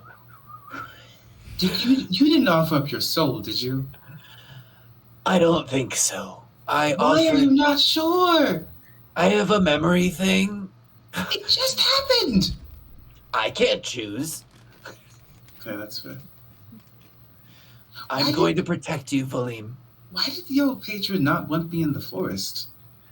I'm a druid. My patron likes to take advantage of me, and they think that I don't notice. They think if I'm alone and I don't have others to protect me, that I'm weak and useless. And sometimes that is the case, but not always. Okay, that makes sense. We cannot allow this ritual to happen. And Scorpio says that to Nim, too. Why? Oh, are you back at the, back? Yeah. In the... What's Ritual? What? Why? What kind of ritual? It requires Valym, blood. Your blood? Why your blood, Valym? I don't know. I may know something about you, but I don't have your permission to share it. Share it. Whimsy said you were a partial celestial, or that you have some celestial blood within you. What? If that is the case, then your blood is very powerful. I kind of prick my finger and taste it. Oop. It tastes like sriracha. Just kidding. Spicy. Great for stir fry. Nim motions for you to come down to him and whispers in Celestial in your ear. Says poop and butts, but in Celestial. Why poop and butts? You understood me. You Yes. speak Celestial. You're a Celestial. Wow. I speak Draconic. I'm not a dragon. I also speak Draconic. How did we learn Draconic? When Oh wait, I when didn't did you- understand that. Never mind. I mean that was in common. Yeah. It was that just poop and butts that was in Got it. Celestial. That is how Nim would test someone. I know. Well, when did you learn Celestial? I read a lot of books as a wanderer. But you learned it for sure. Well, I mean, when you say it that way, I question. You're a Celestial. Wow. I'm I've a always- half-elf. Yes, you are. Celestial. I've always wanted to meet. That's why I learned Celestial. Oh, wow. It's not great, Ajax. And Ajax has been propped up by the time you guys came back. He's propped up against a rock. He's got the bagpipes the pipe is sticking in his mouth, and he set the bagpipes under his arm, and has a lantern or something in the other hand, It's like a weird Weekend at Bernie's type of situation. Oh, Nim's denial. Nim's denial is so cute. If only I had sunglasses, those would be on too. But Who are my parents?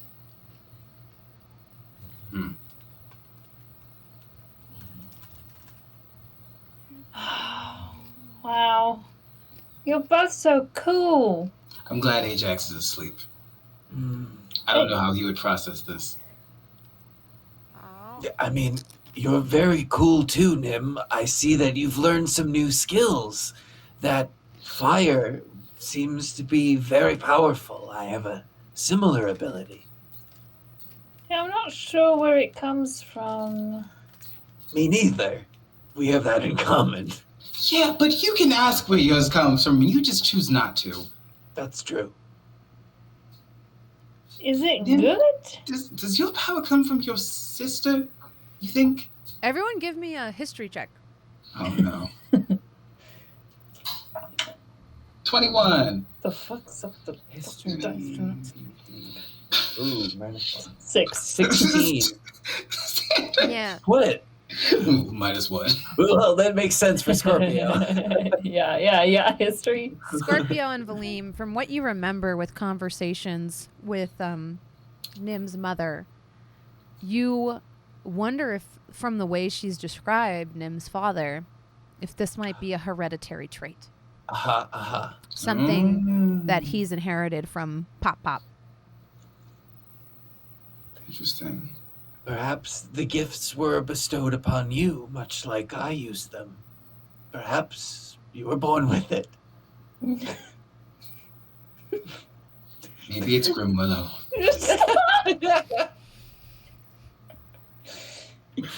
Wait, Like, do we think Pop as in Nim's dad or Pop as in Nim's mom?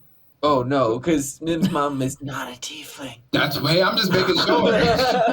as in, we saw the grandparent. There was a picture of him. yeah, but still, you, as in, maybe just in the family, you don't think it's from his side, do you? Who cares? It's yours now. Your power. Look, he can't be all bad. He made you.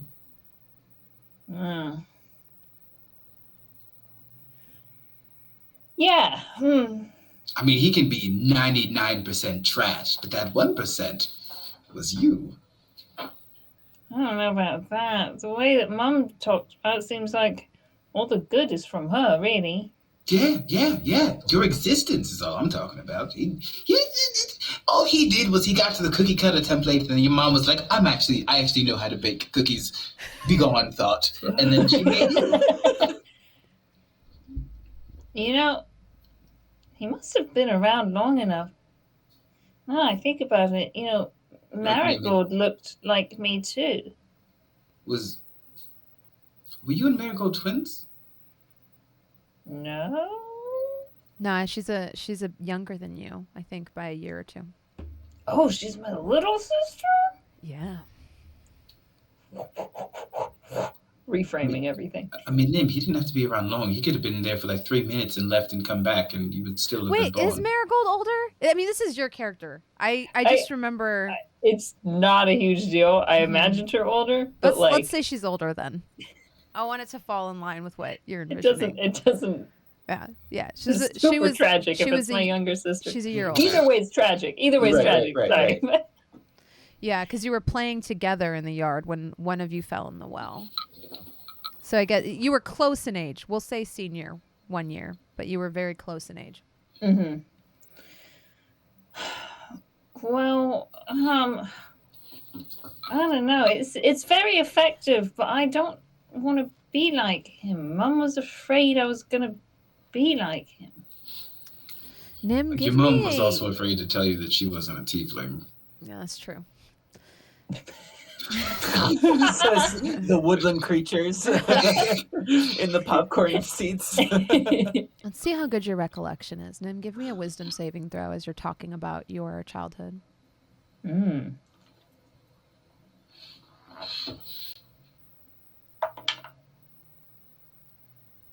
18. As Valym asks you these questions, you go into a place in your mind. Maybe Valym isn't aware of this, but you go to a place in your mind that you try not to think about, and it's hurtful. But as you kind of open that wound, you remember that day. You remember daring each other to balance on the edge of the well. And you remember her black Mary Jane shoe slipping and the horrified look in her eyes as she fell backwards. You remember running in, hearing the sounds of struggling behind you. You remember all of that. You remember your mother mourning at the funeral. And you do remember the presence of a man there. At the time, you were so young, you were so grief-stricken. it hadn't occurred to you that this was strange or odd. But in hindsight, you don't remember him being a part of your family. You don't remember him being one of your neighbors. But you do remember a man there. Can I remember what he looked like at all? Like, yeah, with an vaguely? 18, we'll say that you were looking at the ground, eyes bleary with tears. But you remember the smooth, green alligator skin boots. They were so shiny.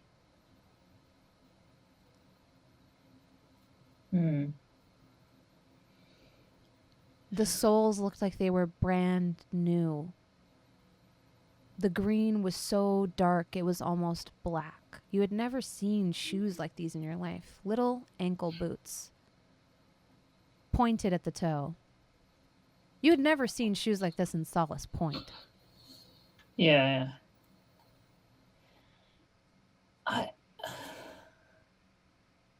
I'm only just realizing. I think my dad may have been at Marigold's funeral.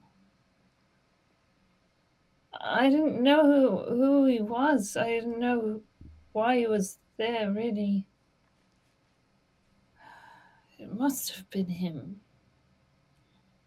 Proof that he may have cared.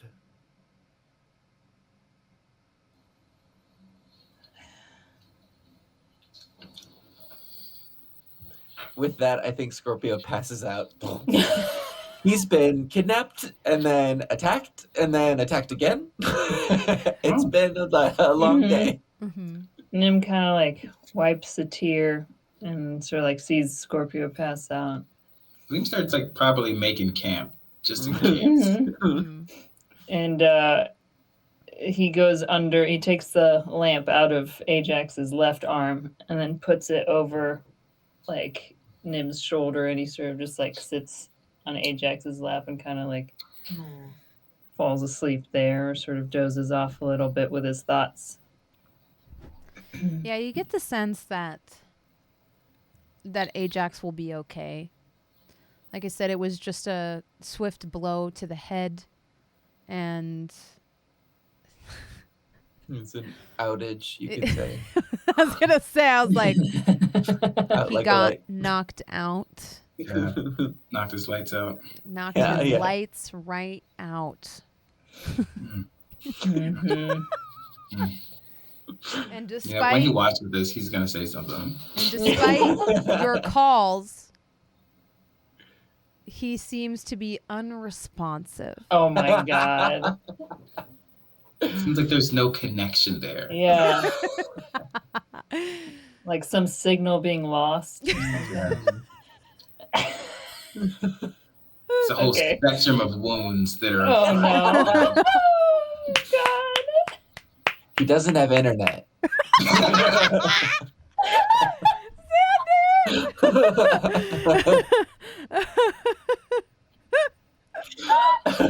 Oh god, I love you, Xander. It's like he doesn't have internet. Oh my god, that's too funny. Yeah, so you settle down for camp for the night, and as you do, I guess, like, do we want to do camp rolls without Balvin being here? You're all very roughed up, so if you want to take a long rest, I would say that's that's probably the route. You won't have to keep a watch because it's the middle of the day.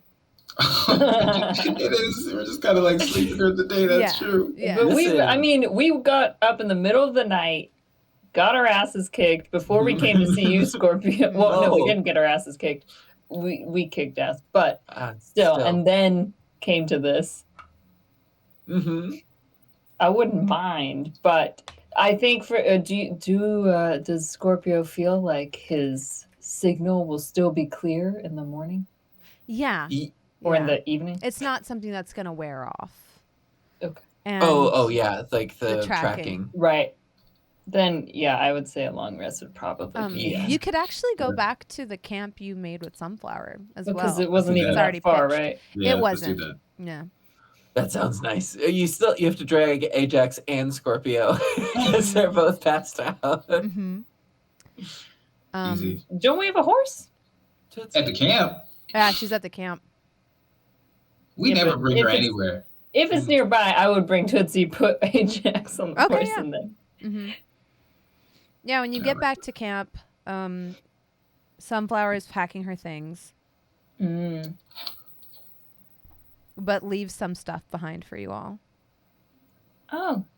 So she is already gone? No. She's in the process of packing. She's mostly done, like 90% done. I'm gonna Thank walk over. you. She has her trunk open and she's folding in, like, it's almost like a superhero. Yeah. There's this 30 pairs of leather pants and 30 like kind of the smock style, peplum style blouse that she wears. It's like a kind of tight corset like in the middle and then flares out at the waist, and all in different colors and different fabrics, but really just that same style. That's a nice looking trunk. When Nim sees Valym walking over, my God. From inside, like if there's a tent, Nim goes inside the tent, but starts playing like a romantic acoustic guitar tune. That's a nice looking trunk. There we go. Yeah. Sunflower Meanwhile- snorts. And then Scorpio in the background just. What happened to Ajax? He looks like he's like half dead. Oh, he got a concussion. Oh, those suck. Yeah. There was a ethereal snake worm thing popped out of the ground, threw a rock at him, knocked him right the hell out. Also, kids, if you get a concussion, don't fall asleep. Just wanted to say that. Yeah. No, don't do that. Do the opposite of that. Anyway. Stay awake. Oh, weird. Are you okay about going home? No? Yeah. I feel foolish. I feel like I grew up in a year more than I did in like several years. You know, I don't even feel like I'm that same person anymore. Yeah. I feel foolish that I ran away as an adult, you know? I would.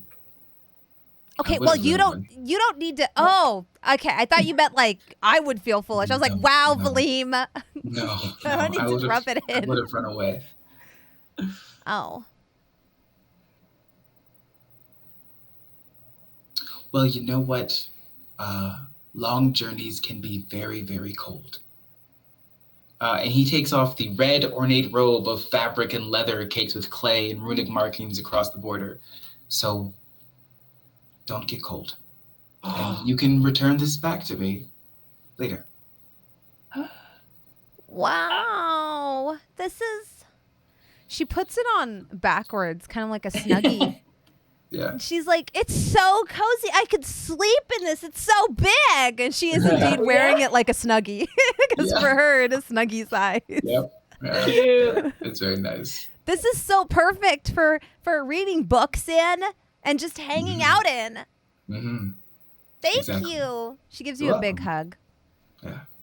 Big hug back. Oh. You know, Be safe. Valym, I don't know what we are, but if nothing else, I'm really happy that I have a friend. Yeah. Agreed. And I don't know where we'll be, but I look forward to seeing what it becomes. I'm glad I know you. Yeah, me too. I really like hanging out with you. And I'm really happy that your friends don't hate me anymore. I don't think anyone ever hated you. I just don't think anyone understood you. But that's I heard because, Nim literally say that. Yeah, Nim is easily jealous. Did I say that? Yeah. I think so. Maybe I'm wrong. But I think you said like I don't like her.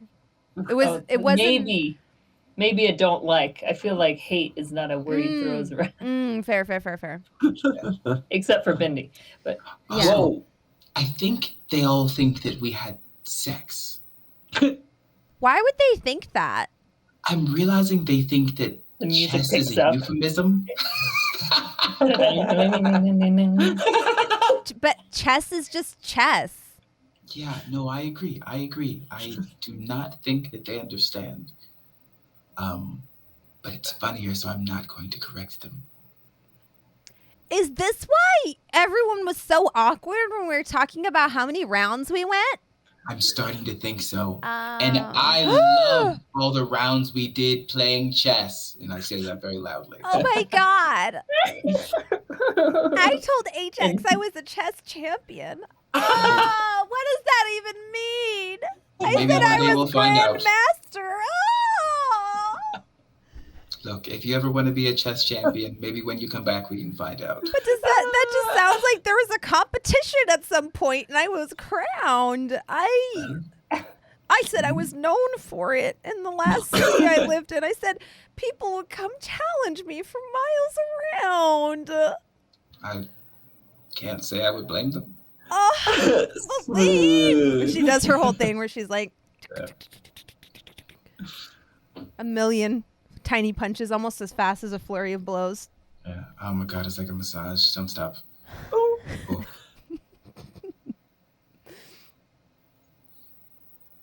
Well, where are you gonna go?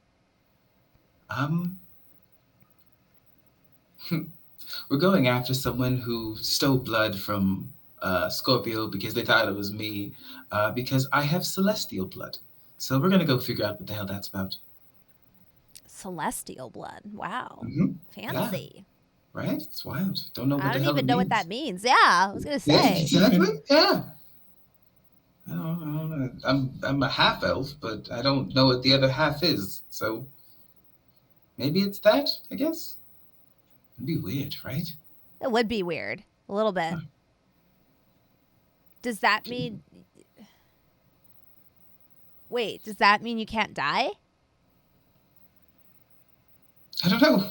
Maybe. Weird. Are you half dragon? Are you partially dragon? Is that a thing? Oh, are you talking about the silver dragon thing? Mm-hmm. It's I it's dumb. You didn't say no yet. I'm not partially dragon. No. Okay. Cool. Just curious. It's dumb. Well, I like sunflower more anyways. Yeah. It's much better. Does that mean your name was Sunny Florendale Silver Dragon? Well, the silver dragon's kind of like a title that I don't really use. Your title is the Silver Dragon. Yeah. Is that like being a silver fox, but... No. No. Okay. My hair isn't silver, Valym. To be a silver fox, you would have to have silver hair. Well, I thought you might have dyed it to hide your title, but... You don't know a lot about forest gnomes, do you? No. We don't live as long as half elves do, okay? Like if I was silver, I would be like an old crone type of person. Still into it. Still into it. The color rises in her cheeks. Yeah. Something about you bewilders me, and I don't know how to describe it. I have more and more questions the more I talk to you. And I love that. I'm a unique character.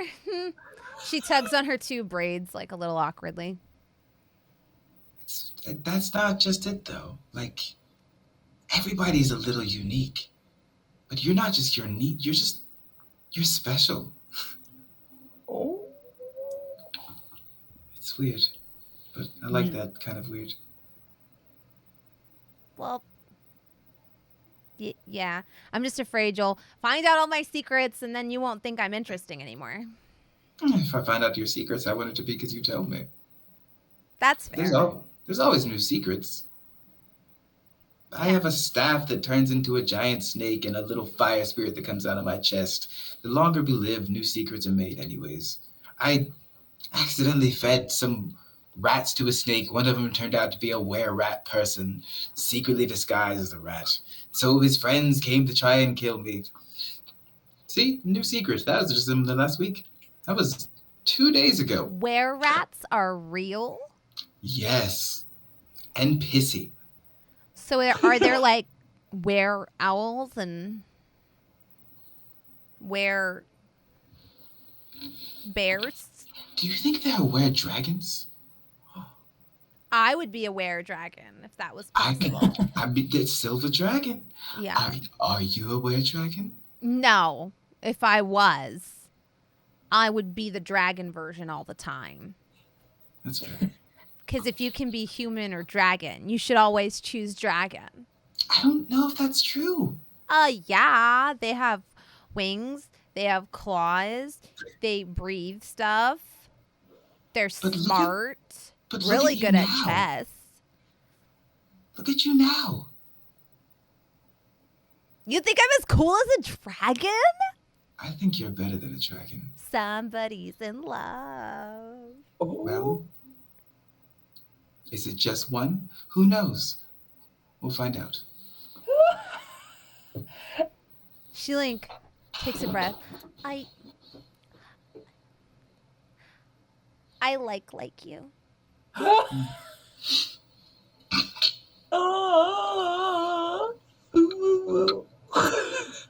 I think I like you too, Sunflower. I didn't know. I didn't have a favorite flower until I met you. So. Oh, good line. Oh. She gives you a quick peck on the lips and then closes her chest and very rapidly. Before she leaves, during this time, this is to awkwardly break all of this. Nim took the papers that the executioner had pardons and other papers in it. And he has been attempting to forge some pardons for, I don't know if we got the name of that satyr or not. We did. We did? Yeah, we did. I'll find the name. The name of the satyr, and then some that are just like kind of vaguely like this week's executions like have been pardoned. And he's been trying to forge those in the tent, like just a few of them, like maybe, I don't know how long they exchange, maybe like 3 or 4 of them. And he rushes out, I'll roll to see how good it is, but to Sunflower, says, "Oh, Sunflower, before you go, can I ask you a favor? I have some letters I need to go out, but I left all my wax and stuff at home. Would you mind sealing them and sending them off when you get home?" Yeah, of course. And if you're all official and stuff, do you think you could like stamp them and stuff so that? Well, I mean, my seals are official for my house, but I don't know if they're court official. Nim, did you? Are these? Oh, wow. They just need to make it out. These fell off the back of a truck? Yes. Fell off the back of a cart, rather? I found them on the road, and it would be awful if they didn't get to where they were supposed to. When? On the road. Outside the prison, on the road, before you caught up to me, I picked these up. She, like, pulls out her, what is it, like an embossing kit? And it's like a stick of wax, and she lights a candle and heats up her little spoon with her wax. It's like this nice, really dark, almost blood red wax. And then she pours it on each one and then takes one of her more generic seals and gently presses it in. One by one, she makes a stack of them. And she's like, well, why don't we head down to the post together? It's only probably half a mile down the road. Oh. looks at Valym. All of us? Yeah. No, I think you two need to catch up anyways, don't you? Yeah. Okay. And I'll see you when you get back. If I get back. I feel like I'll be in the stacks for a while. Then I'll come But to you could come visit me. Yeah. Yeah. We'll come rescue you. Yeah. Are you, Of course, are Nim. you all right? Yeah. Yeah, no, we were just thinking about chess. Oh, I see. All right, let's go. Sunflower, like, flushes a little. She's like, no, like, literally chess. Yeah. Valym runs to his bag and comes back with something. I'll get this back from you. And he hands her the queen piece from his chess set. Aww. I would give you my king piece, but it's made out of marble, and I really need the whole set all together. Yeah, no, that totally makes sense. This one I got from a random stranger on the side Right. of the road. I just, you know, like, it would give me anxiety if it wasn't complete. Totally get it. But Totally get it. But that just makes this more valuable to me because I realize you have that anxiety right now. Yes, 100%. Now I have to come find you. Right. Right. What a shame. Yeah. All right, come on, Nim. Yep, I'm gonna go lay down. All right. You walk down to where Sunflower remembers there being a small post. Okay. Sure enough, there's a very cute building at the crossroads not far from where you are. It's only a couple of miles, probably. You would know it from talking to Sunflower and her. She has a very good idea of where everything is because she has been wandering in this area for a while. Yeah. You are about directly east of that fork that you first met Ajax at months ago. Oh, wow. Yeah. Okay. You're just down the road from there. There is a cute little stall, since it is still daytime, that is still open there. There's like a cute little pony hitched outside and a cute little halfling. Almost said hobbit. Cute little halfling. Oh, they'll come With after you. A cute little plaid hat, Oh. vest, and shoes with bows on them, matching the fabric. He has a Matching the cute- plaid? Yeah, he has a cute little bow tie that has like a little pony kind of pin in the middle of it. I don't know if it would be a bow tie. It's like one of those that's kind of has Flouncy. Yeah, that's flouncy. Yeah. It's not as Nim structured. Nim wears them. Mm-hmm. He has ruffles on the edges of his shirt, and when he sees you all, he stands up straight. He was kind of slumped over, and then he goes. Good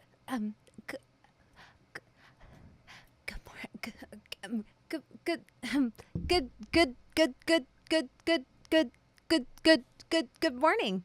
Good morning. Good morning. How can I help you today? I'm Well- Belfry Belfry. It's lovely to of the meet you, Belfry. of the Continental Mail Service. Oh, lovely. Actually, this is wonderful. I'm Nim Grimwidow, and he puts his hand up to shake. Nim, and you see him like turn to like it's like floor to ceiling, just stacked tight, just paper after paper after paper after paper. And he goes, "Do you keep a box with us?" I wonder if one would have been started. Maybe.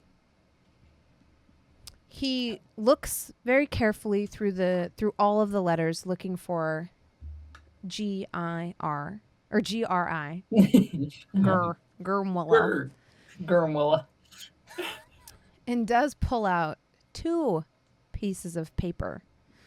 One, an advertisement for 10% off of the purchase of sticky buns and Solace Point with your mom's name on it.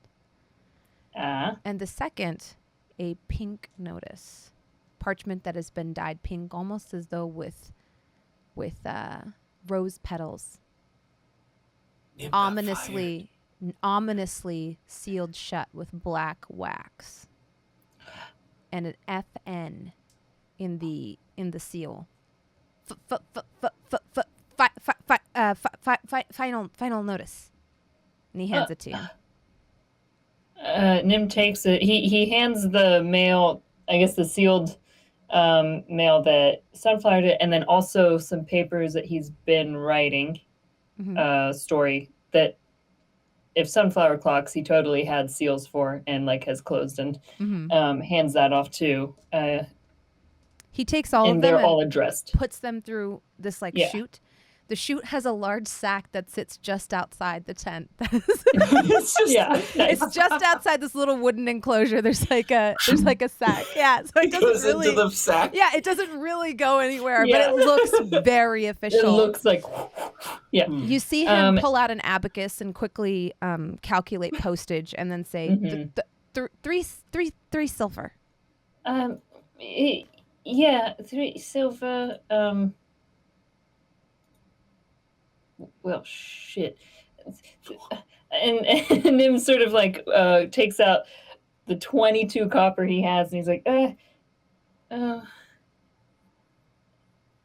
of looks at Sunflower. Sunflower laughs. She's like, big old eyes of.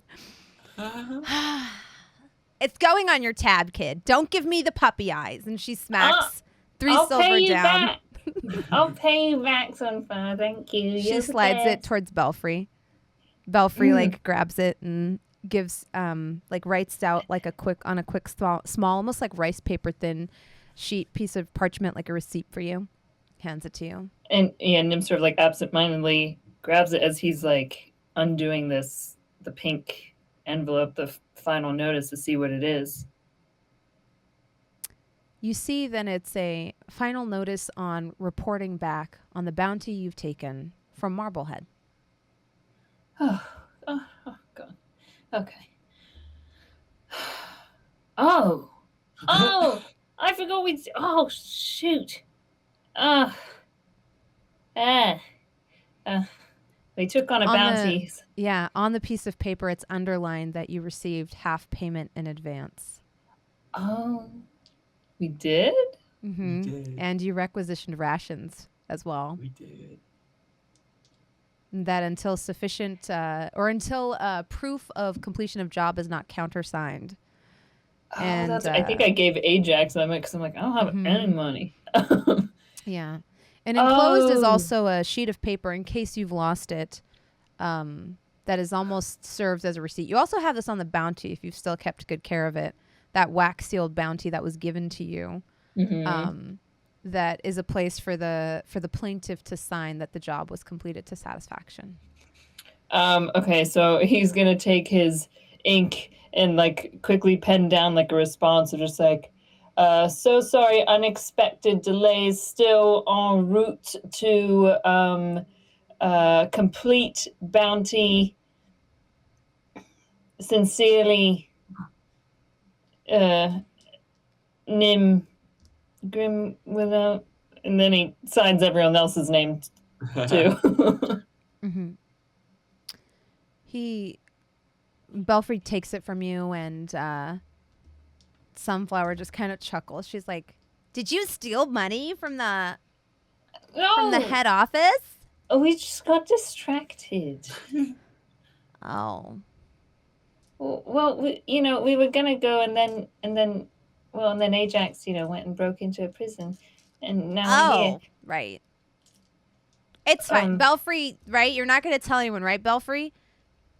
You see Belfry kind of like, I was busy, and you see him like actually taking the 22 copper that you previously placed on the counter, like taking 5 from that for the new letter you just posted, and switching back and forth on the abacus.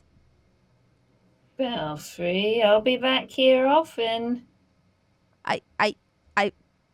He like looks at you blankly, big hazel eyes blinking, kind of confused. There's a heartbreaking curl across his forehead underneath his cap. Nim like pulls on the not in a mean way, in like a cute sort of way, like plays with the curl and says, "Cute curl.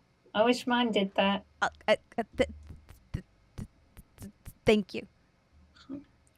I hope we can be friends. I'll be back soon. He like gives you like a little salute.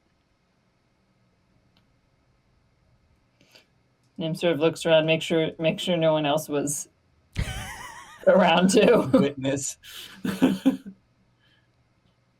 You see Sunflower also pull out like a giant bundle of letters and smack them down on the counter. You notice several of them are bounties. Wow. You've been busy. Well, yeah, they call me the Silver Dragon for a reason. And she pushes it over. And you see now Belfry goes into like a lockbox and slides it open and starts pulling out payment for some of the bounties, at least the ones that are not issued by Marblehead, but by the local authority. And he takes them, starts sliding across a couple of silver here, a gold there, and then takes the rest of them and puts them in the mail. Did you give yourself that name, or did the people, or perhaps an inspired bard? Well, people gave me that name. What animal what do we make you think of? Sunflower, Ajax, Scorpio, Valym? Well, you remind me of a ferret. Small, nimble, cunning, resourceful. Nimble. Yeah. And Scorpio reminds me of a badger. Brave, strong, protective. Ajax reminds me of a big dumb bear. Okay. And Valym reminds me of an eagle. Oh, that's majestic. Yeah, precise.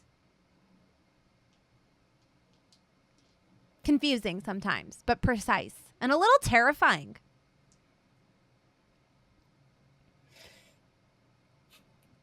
Yeah, I agree.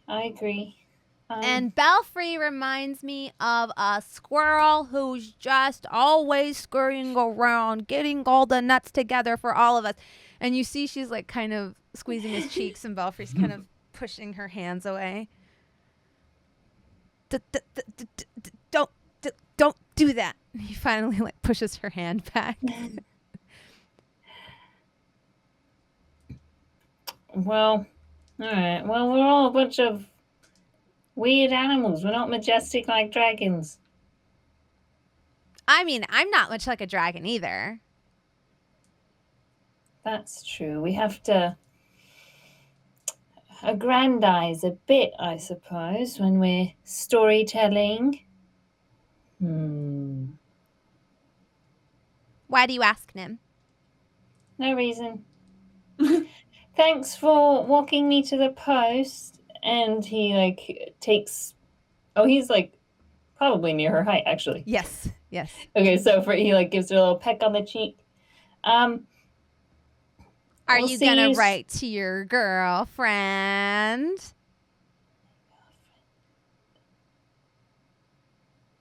Rena, Mina.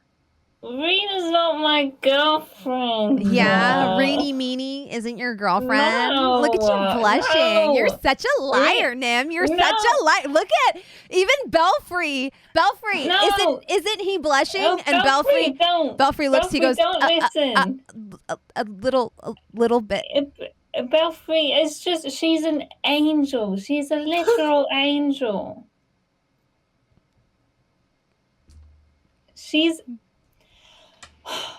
She's destined to marry Ajax, you know? That's just because you're not old enough. But, you know, give it a few years. No, she's an angel, and she'll always be an angel.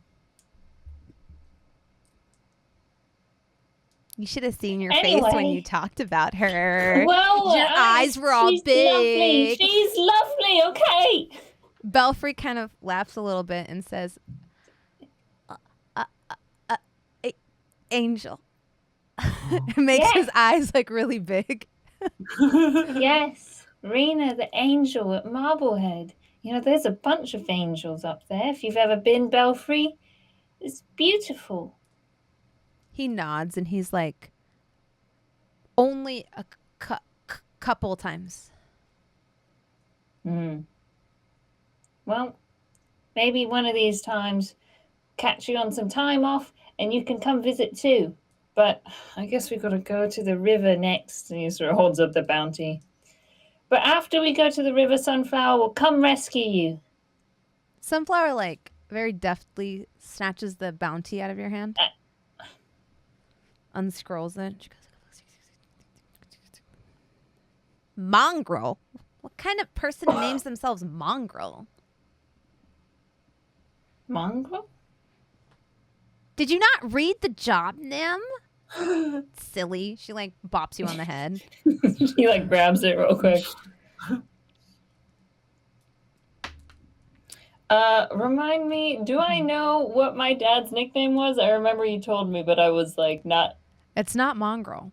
It's not Mongrel, right? It was, yeah. Huh, Mongrel. Well, we'll get this Mongrel. What if he's a troll? Mongrel's barge. Mongrel. Never mind. I was looking through my notes. I'm wondering what else is in Xander's notes.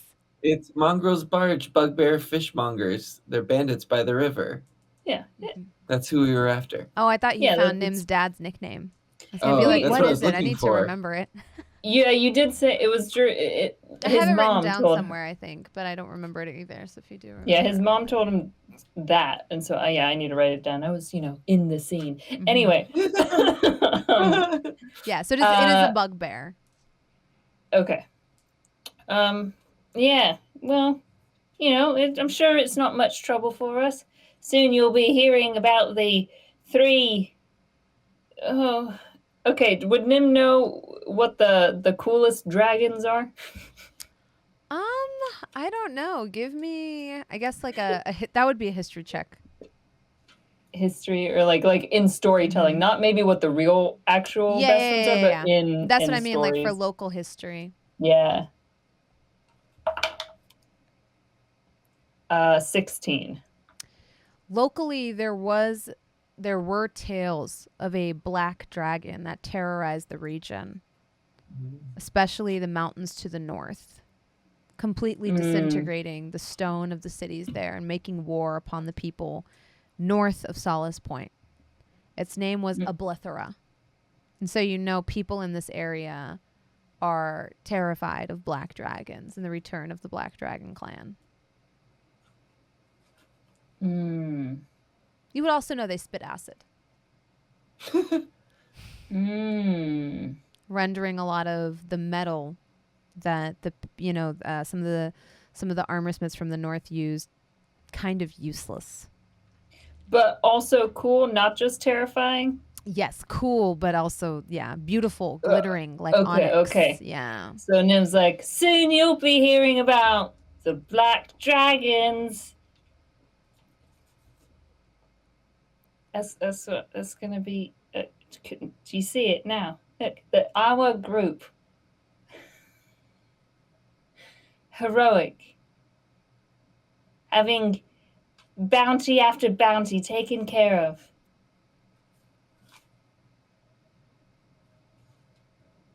I don't know. It just doesn't fit you guys. Why not be a bunch of woodland creatures? The fist of the north. There's got to be something better. There's the Furious Five. Maybe you can be Yeah. the slightly less ferocious 4. I don't know. No, that doesn't. No, we have to epic stories to be told for years to come. You know, like the Silver Dragon. That's gonna last. Is it? Yeah, it will. Oh, maybe.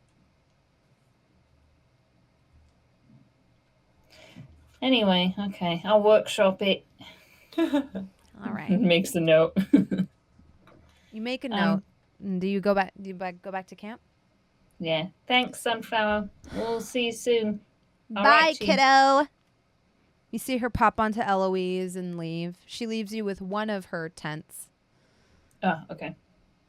and you make camp for the night. Now it's nighttime. You've enjoyed the benefits of a long rest, so really you're just sleeping so you can fix your sleep cycle at this point. Yeah. Okay. Yeah. That checks out. Yep. Mm-hmm. Do we want to do camp stuff next time so that Balvin can? Yeah. Yeah. And then Makes you sense. can also catch him up on some of the things that have happened. Yeah. Thank you so much for joining me for this episode of Shikar. This is wild. So much happened though too. Oh my Yeah. god. A lot happened. I'm having to keep all my notes As soon as you straight. said they were looking for my blood, Gabe was like, I know what that is. I have no idea.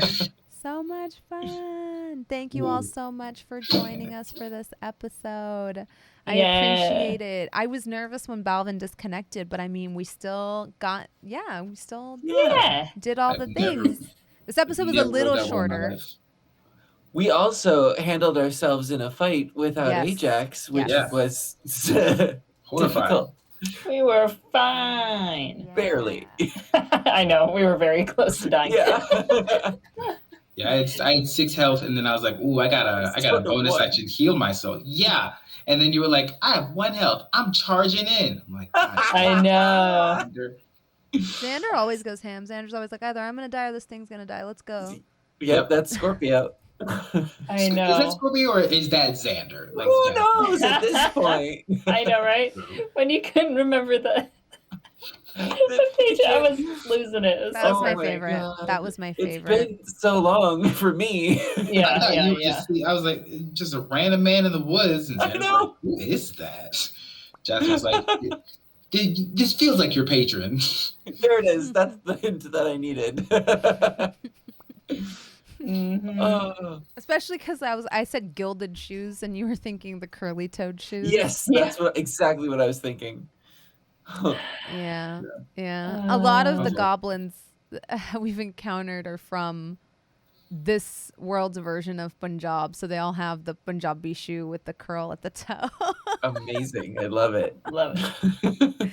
Yeah. The bright side has been, I have to say, like, I never thought we would get as much fan art for the show as we do. It's But incredible. This Sea Goblins is so Yay. cool. Like when I saw Hoodwinkle art and she Oh, had yeah. the bangles and the bun and the bindi, I was like, oh my God. Yep, Little and all the art of Lulu. Lulu.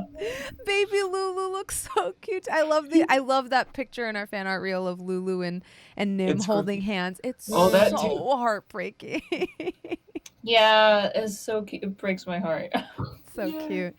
Thank you so much for hanging out with us today. Let's do some player shout outs on where you can find all of these lovely people and where you can support them because you absolutely should. Xander, take it away. Yes, I've got a bunch of new projects that are coming up. I was filming a secret one last week that I cannot wait to share with everybody. But tomorrow I'm going to be premiering a new show. It's The Secrets of Magic. It's through Paizo on the official Paizo channel, and we are an all magic-based team. And Gabe might be familiar with this. It's the return of my crystal wizard Ingot from Troubles in Otari. Since it's the same world, this is Ingot grown up and level 6. Oh, So I'm God. very That's excited cool. to see how this goes. That's horrifying. I will watch that. Yeah, it's been crazy to play just a pure abjuration wizard whose focus is just defense. He And was it's- weirdly efficient, too. Yeah, it's so much fun. But that'll be tomorrow night at 6 p.m. I've got my full schedule up on my Twitter. I'm storytelling and playing video games all the time. Awesome. Gabe. Hi, I'm Gabe James Games across the internet.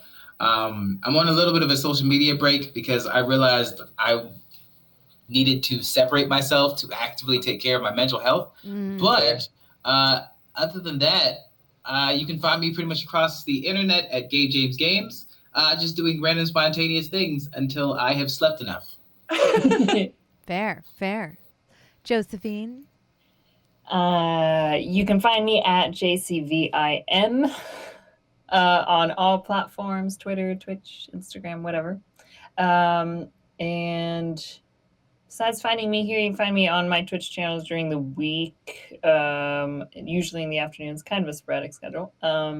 And some movies on Shudder. And Xander and I just had a Call of Cthulhu game that is up on Good Time Society's channel that was a ton of fun with myself, Xander, Erica, and B. Dave with Becca Scott as the keeper, and we got to do it in person. We were all dressed up. They made an incredible set for it, and it was so much fun because also we hadn't seen each other in person, and we all walked in glamorous as fuck.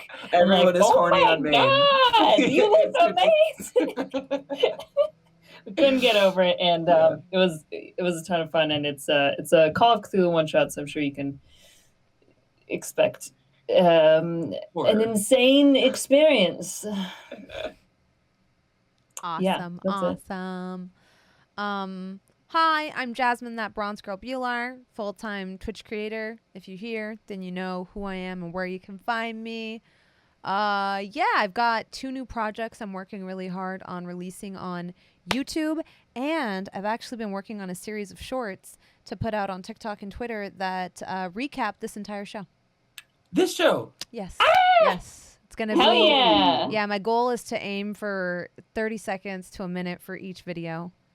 Wow, impressive. Yeah. Or for each episode. And it's gonna be like me kind of as an innkeeper being like, let me tell you a story. And I love that. Awesome. Yeah. I'm a genius, okay? You are.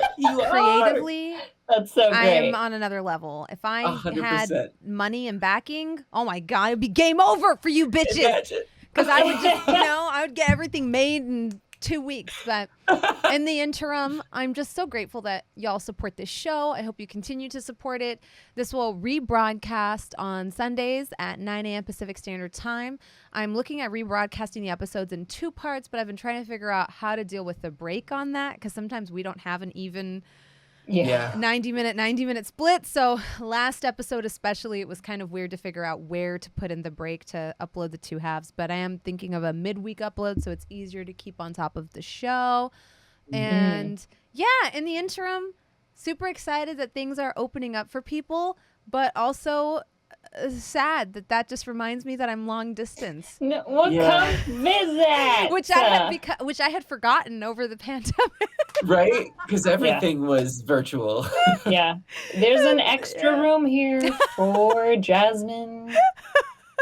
Always. Oh, I forgot to. I'll be at Gen Con this year. Oh yeah, me too. Oh, cool. So. You too, Gabe? Gabe was nodding his head, so I was like, Gabe too? No, I was just saying nice. Oh, gotcha. Nice. That was a deep nice. Nice. Whoa. So we should do I don't know. Jasmine, let's do an LA vacation. We can. Yes, please. Hotels are not super expensive, and we'll just That's not stay true. at the one that looks like a jail. Yeah, jail one looks also spooky. I don't know about that. Stay at a hotel. That's true. It's fine if you don't want to stay with me. It's fine. No, I'll just say at Josephine's. I get anxiety about taking time off from my stream, so if I can stream here. That's what I'm Bring a saying. gaming laptop. I don't know. Shit. Who's that black guy in the background? I don't know. I'm just watching you wear a morph suit in the back of all your streams. What are you, Leander? That is the most Leander move I've ever seen in my life. That is a feature. What did Gabe say? Gabe said, I'm sexy and dead, maybe. Yeah. That's the most Leander shit ever, wearing a black morph suit. I can just imagine you saying that. I'm sexy and dead, maybe. 100%. The Leander voice like creeps up when you're least expecting it, because I'll be doing something else, and all of a sudden I'm like, ooh.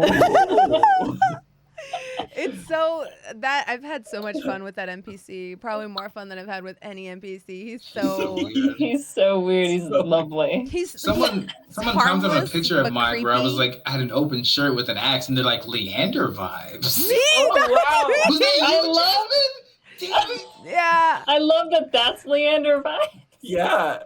It was the one where you were like, I feel like you were like kind of gazing into the camera where I was like, Oh, yeah, with the big eyes. yeah, I was Yeah. like, these some Leander vibes. That checks out. Where I was like, I'm sexy and dead, maybe. Stand by it. Okay, Alright. everybody go yell at Balvin on Twitter. No, I'm just kidding. No, don't. No, He's it's none of his Y'all fault. haven't seen the DM. He's like, I'm about to pop Yeah. a blood vessel. Where's my internet? But He's Yeah, more pressed let's than all we go are. show at LordBalvin some love on Twitter because we Yeah. appreciate him. Because right Yeah, man, now, I That man promise was working you, hard. he is sitting here staring at the 0 bars on his internet like, Mhm. And he loves this game so much. He does. Oh, We should all just at Spectrum to refund him. No. Everybody go in his Elgato tweet and then talk about how excited you are about Elgato, and then There also it about is. how he looks like a beautiful Yeah. Jason Mimosa. mhm. Mimosa. Mimosa! Mhm. Yeah. A Jason Mimosa! His mom called him that Absolutely. first, so I don't feel bad saying it. Yeah.